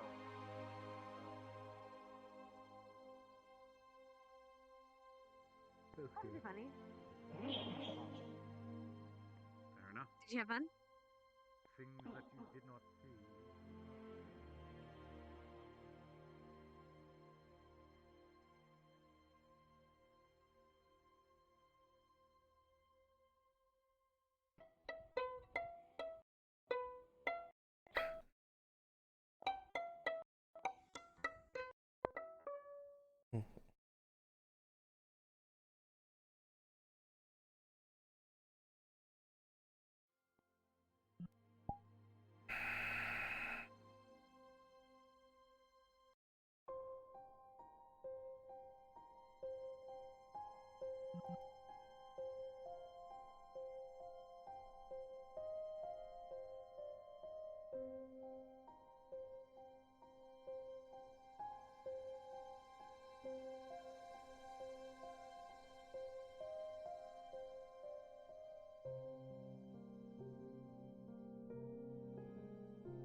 l'appétit. Bonsoir l'appétit. Bonsoir l'appétit. Bonsoir ma chérie. Give us some company. Bonsoir ma chérie. I always love company from my peers. Seemed like a comfortable spot as the night winds down. It is. It's surprisingly nice and close by if I'm ever needed, but out of the way at the same time, no? Suppose that is true. Aye.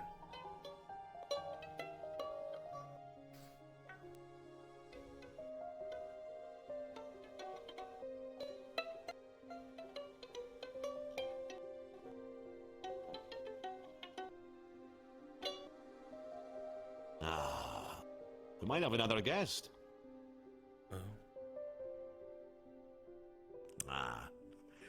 He looks busy. You know, I've noticed something. I don't talk with the professors in this school nearly as much as I'd like to. The only one I've ever had a chat with is Barian. Seems like a good enough sort. I spoke with him tonight at length. Is that so? I did. What'd you have a chat about, huh?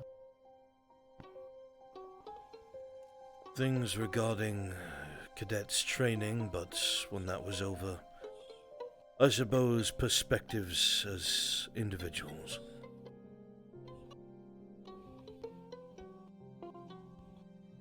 I see. Did you agree on your perspectives? I think we did. Our concerns and hearts lie in terms of our purpose. I think so. That's good to hear. He's a concerned man about things going on in his academy. Very concerned.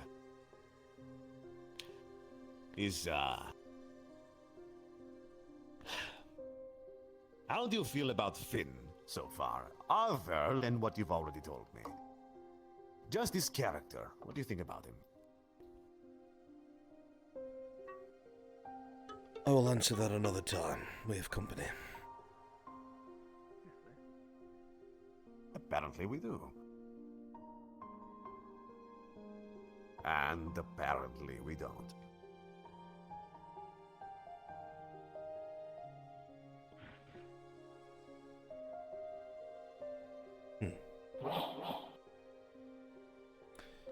Greetings, little one, once more.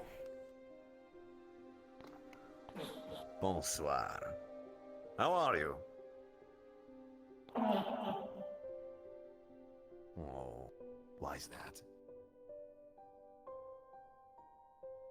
Yeah, I understand that. Oh, I just got back from a hunt with Lila.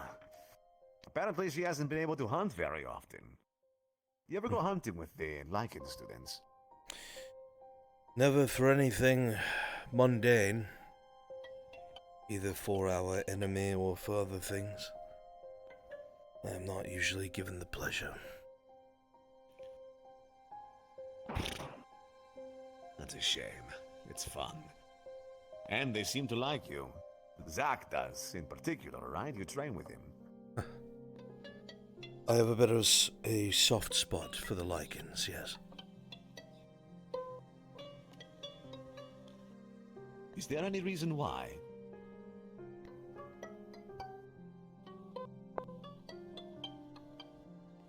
Overlooked and left behind by everything that's around them, I suppose. Aha. They have a lot of potential. A lot to give if there are those who would just listen.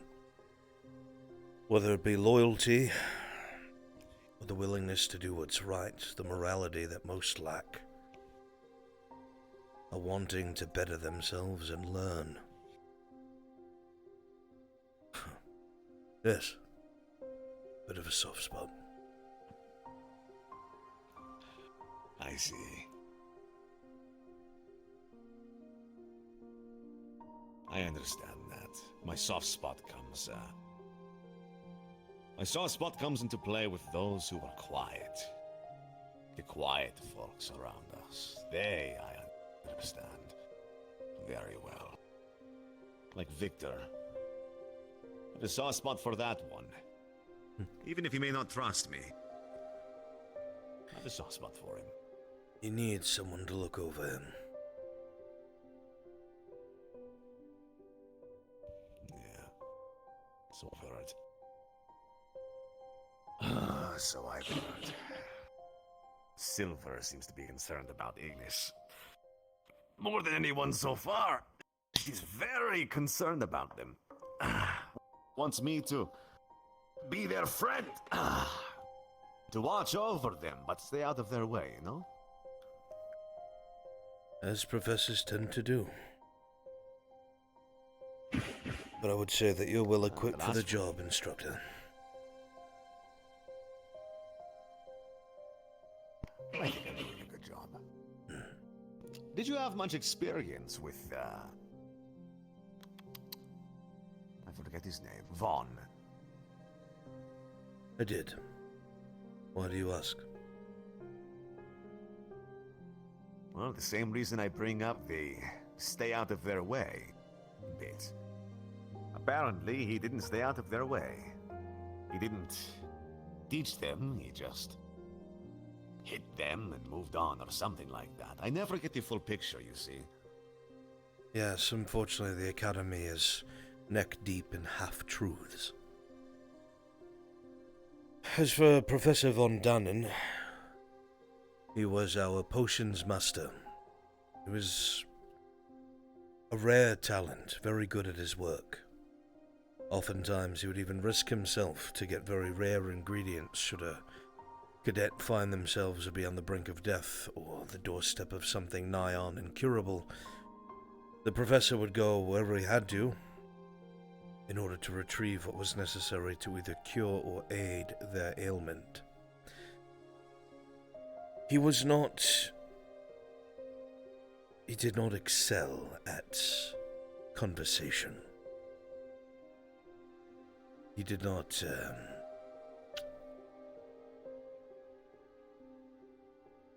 he was devoid of most emotion. Not because he was anything terrible, but it just was not his nature. So there would be times where he would read a situation with pure logic and it would not be received well, if that makes sense. That makes sense to me. Has he ever done anything evil? No, not that I know of. Was he heavy-handed? Very much so. He also got results and he also put his life on the line for cadets, but people will say what they will say and feel how they feel. Neck deep in half-truths. You see, in all my time hearing about this Professor Vaughn, not a single time was any of that mentioned. His willingness to put himself ahead into risks to save his students, nothing like that has ever been mentioned. It's always the negativity. Always. For the longest time, I was disliked at this academy for the first year I was here. They were all convinced I was a quote-unquote CAF spy, so they would not trust me.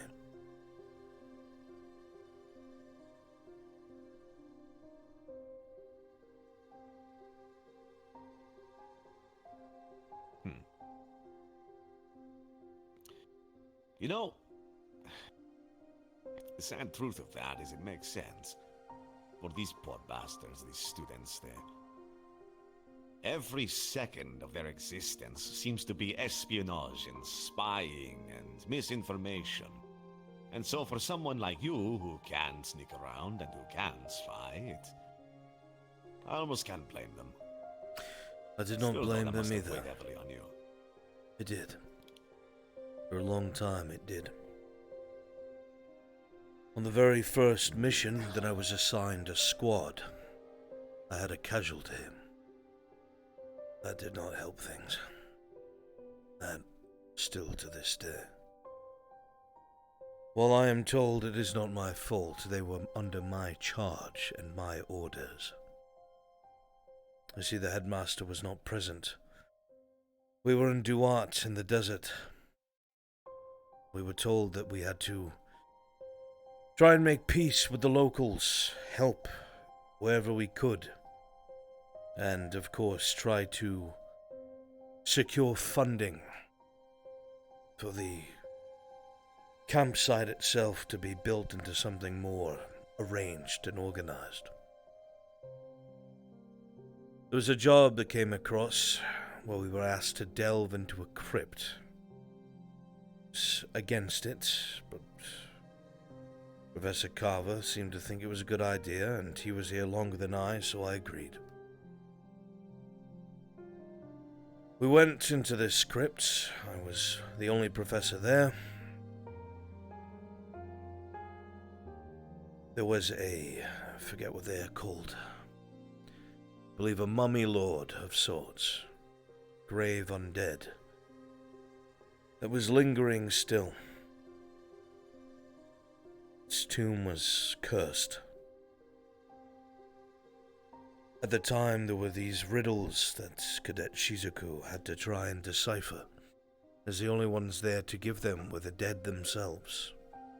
She's a spirit walker of sorts, so she could commune with them. Very long story short, the only way forward was an offering of blood. I was asked if we should pursue or fall back. I spent some time and consideration, but before I could answer, one of our newer cadets cut his hand and smeared it on the door. Doing so, the way was opened. However, when we reached the end, when we got to the Mummy Lord's tomb, what we did not know is he was now bound to this Mummy Lord. His will was not his own, and so he attempted to cut down his fellow cadets. Upon destruction of the Mummy Lord, his life was lost as well. We could not save him, no matter what we tried. Unfortunately, his soul was already bound to this being, and when it was gone, it took him with it. So I carried him back. And of course, I never heard the end of that, not only from the other cadets, but from my own head. I felt like I led that boy to his death. I did not speak fast enough, did not command quick enough.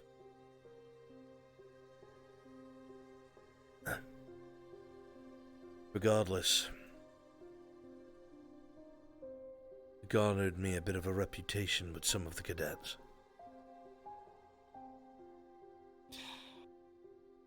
Not long after, we were sent to Aldoria,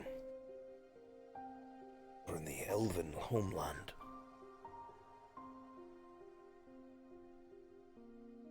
I had spent a great deal of time in Aldoria for part of my life, so I was familiar with the region,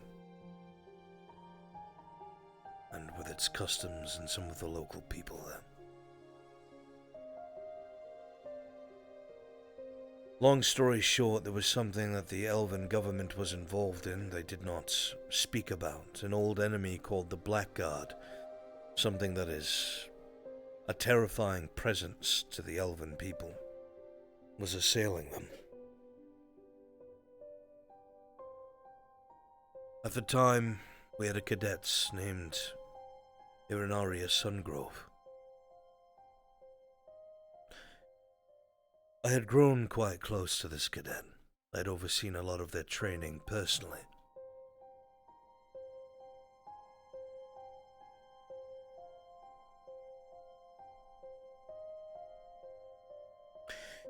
One of our cadets, by the name of Hannah Hart, had managed to get kidnapped when the squads were separated and a patrol was sent out. The Blackguard had her in one of their fortresses, and our only option was either to leave her behind, which we do not do under any circumstance,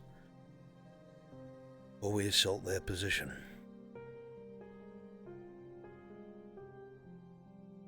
So after careful consideration, speaking to Headmaster Akiyama, the order was given, and we pushed into the Blackguard stronghold. Myself and a couple other professors acting as commanding officers.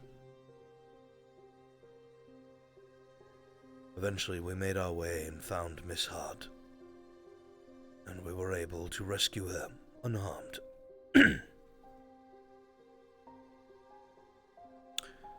However, there was an assassin of sorts laying in wait looking for a target. First one that had reached Miss Hart was Irinaria Sungrove.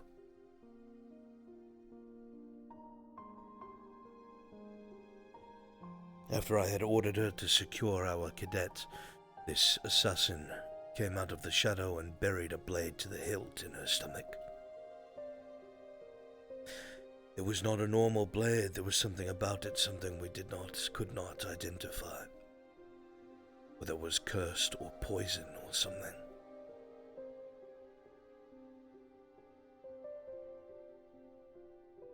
I don't remember much after that. It was a blur.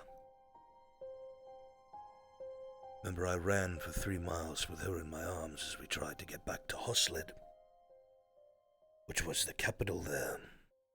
We did not have the medical means at our camp. It was too advanced.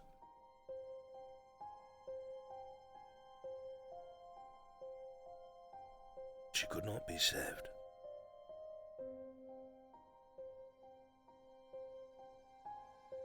She died choking on her own blood.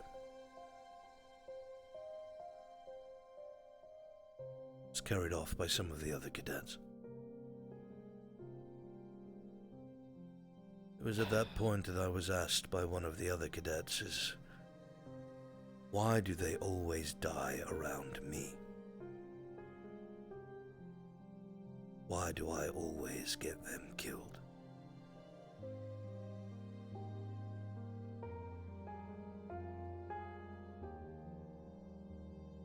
That has stuck with me for some time.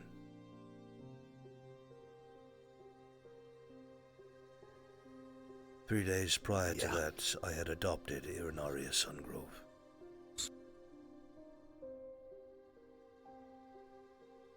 Three days later, she was dead.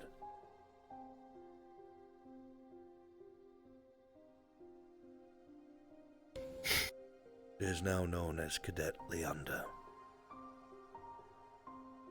Vampire.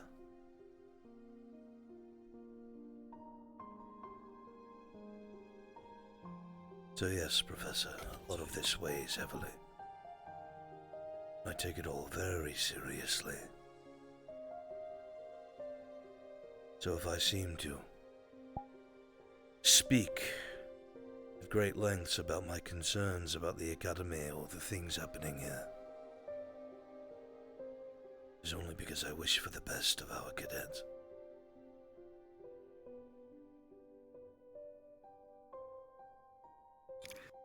Yeah, they say that if you care about something deeply, you will criticize it to the ends of the earth, because you want it to be better. I understand that from the bottom of my heart. I do.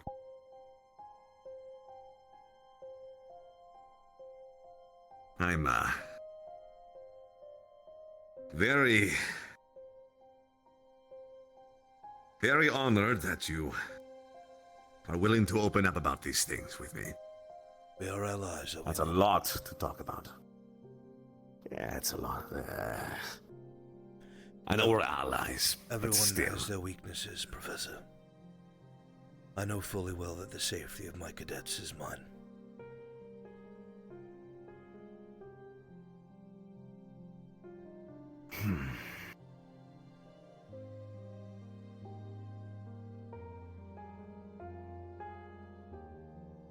Damn.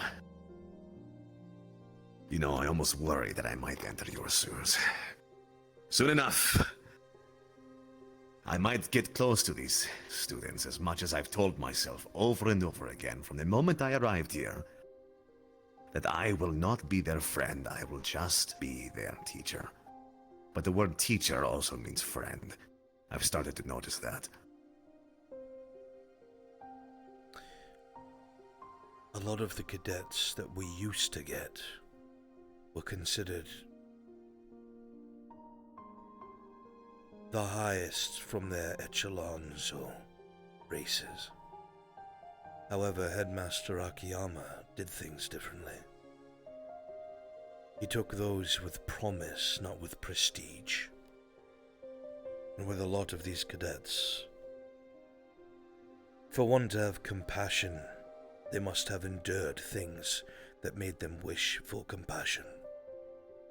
One who grows up in gilded halls and lives on the backs of others will never truly understand the nuances of leadership, of being a soldier or being on the ground with others. But those who have suffered hardship, who have endured, those who know what it's like to not have that hand of a mentor who've had to scrabble amongst the streets to survive, those are the ones that would never wish that upon anyone else, and take the opportunity that they have to be better, more so than anyone else. A lot of our cadets come from broken backgrounds, shattered families, countries.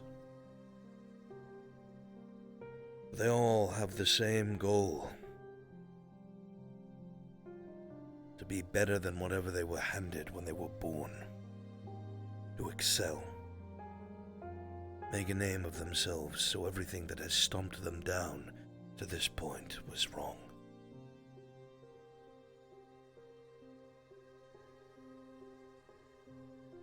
And they need mentors.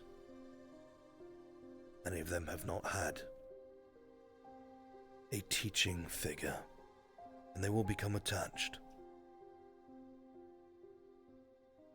Gently but firmly, you must keep them at arm's distance to a degree. Because we must be ready to order them to their death if necessary, and they know this. But the pain will never be gone. Whether it's mentor and student, or father and daughter, the order will be given.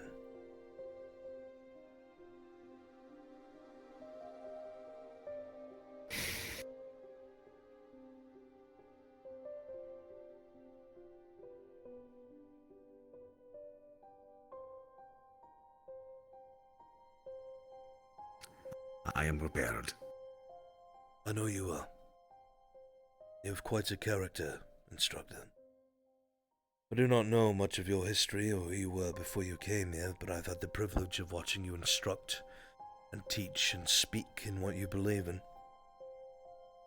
You have my respect, and of course, my help. Yes, and I do appreciate the help. What is worth anyway?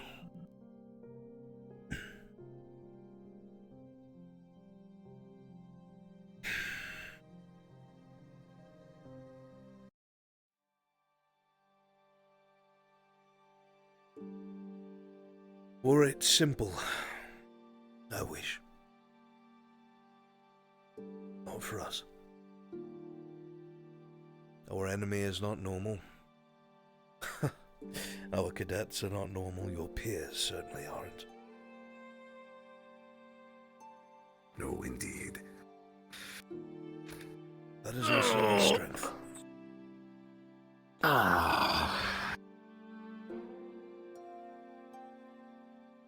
I'm sure I'll learn that. As a man who seems to be of rigorous structure and principle, I dare say you will. Grit your teeth, perhaps, while you do, but you will. Yeah. No. Thank you. Look forward to getting to know you better, Instructor, as I'm sure we will be fighting shoulder to shoulder soon enough. Agreed. Agreed. Have yourself Pleasure. a good evening, sir. You as well. We'll talk soon.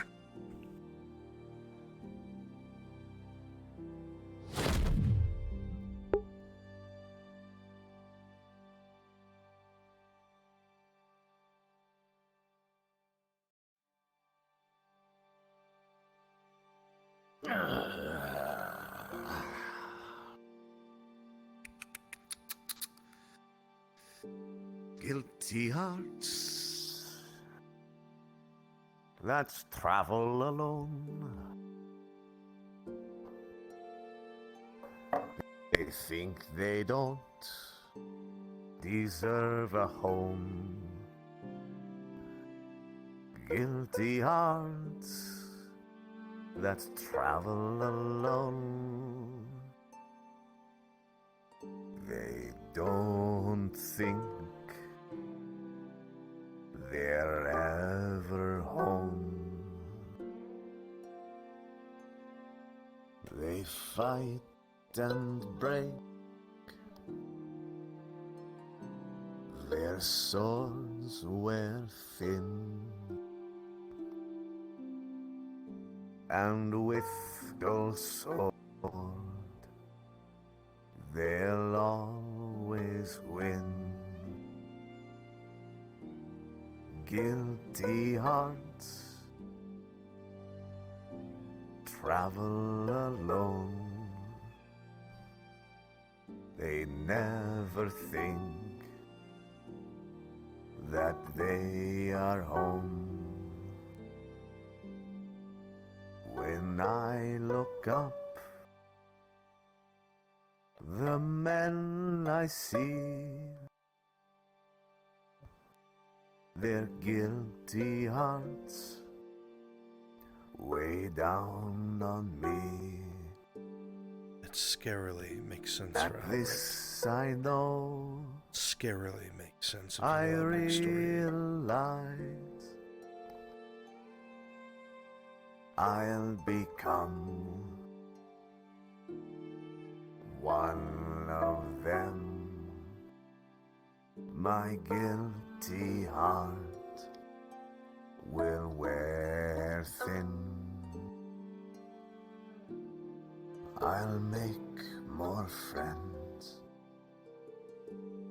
and lose them too. A guilty heart that I won't lose. I never want to lose my fight, but with a guilty heart, I just might.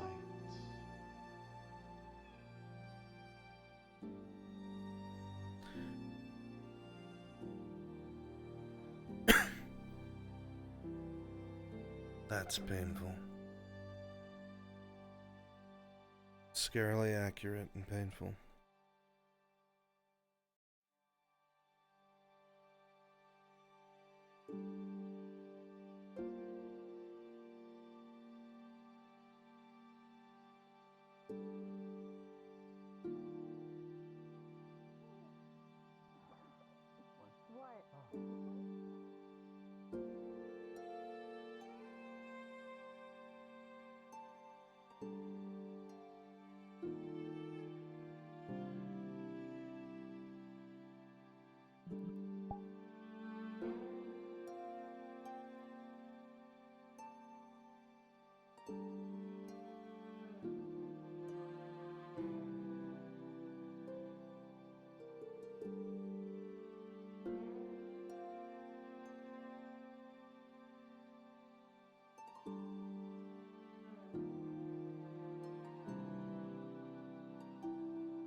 quite all right, Cadet.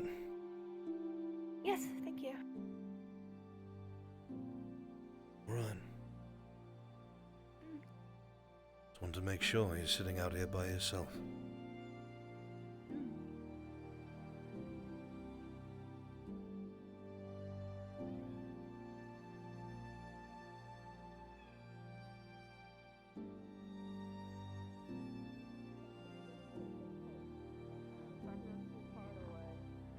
Tell you what, if I truly love a woman, she gonna know my love. You know, she gonna know. Hi. Hi. There's a spirit leading you With consent, Ryder. Ow. Hi, Professor. Hello, Professor.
Later.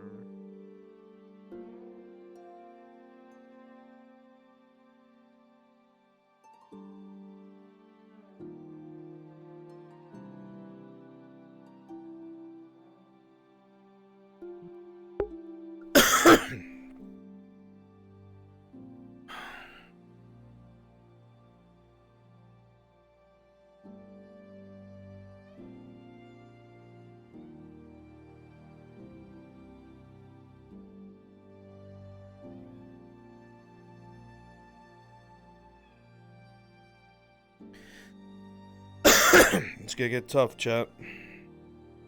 Let me tell you.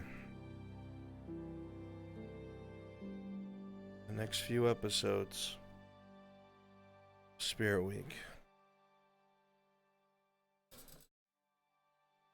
It's gonna be really rough.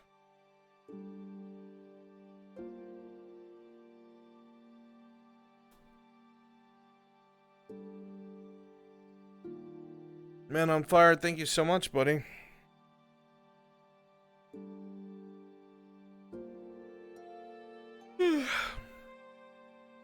I love you guys. Thank you all so much for being here. I'm gonna go see if Hydrusalus is still awake. Because if she was, I'm not really tired yet. And I don't think she has to work tomorrow, so we might play some Ashen. Okay. Lilith! I thought you might have left me. We're so quiet, or I missed you in chat. I love you, honey. Lilith is such a sweet girlfriend. I love her so much. She's so cute. Cute little gobbo. My little goblin.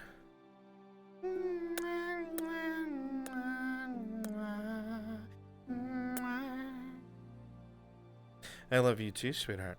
You are wonderful and supportive and kind and sweet. I loves you.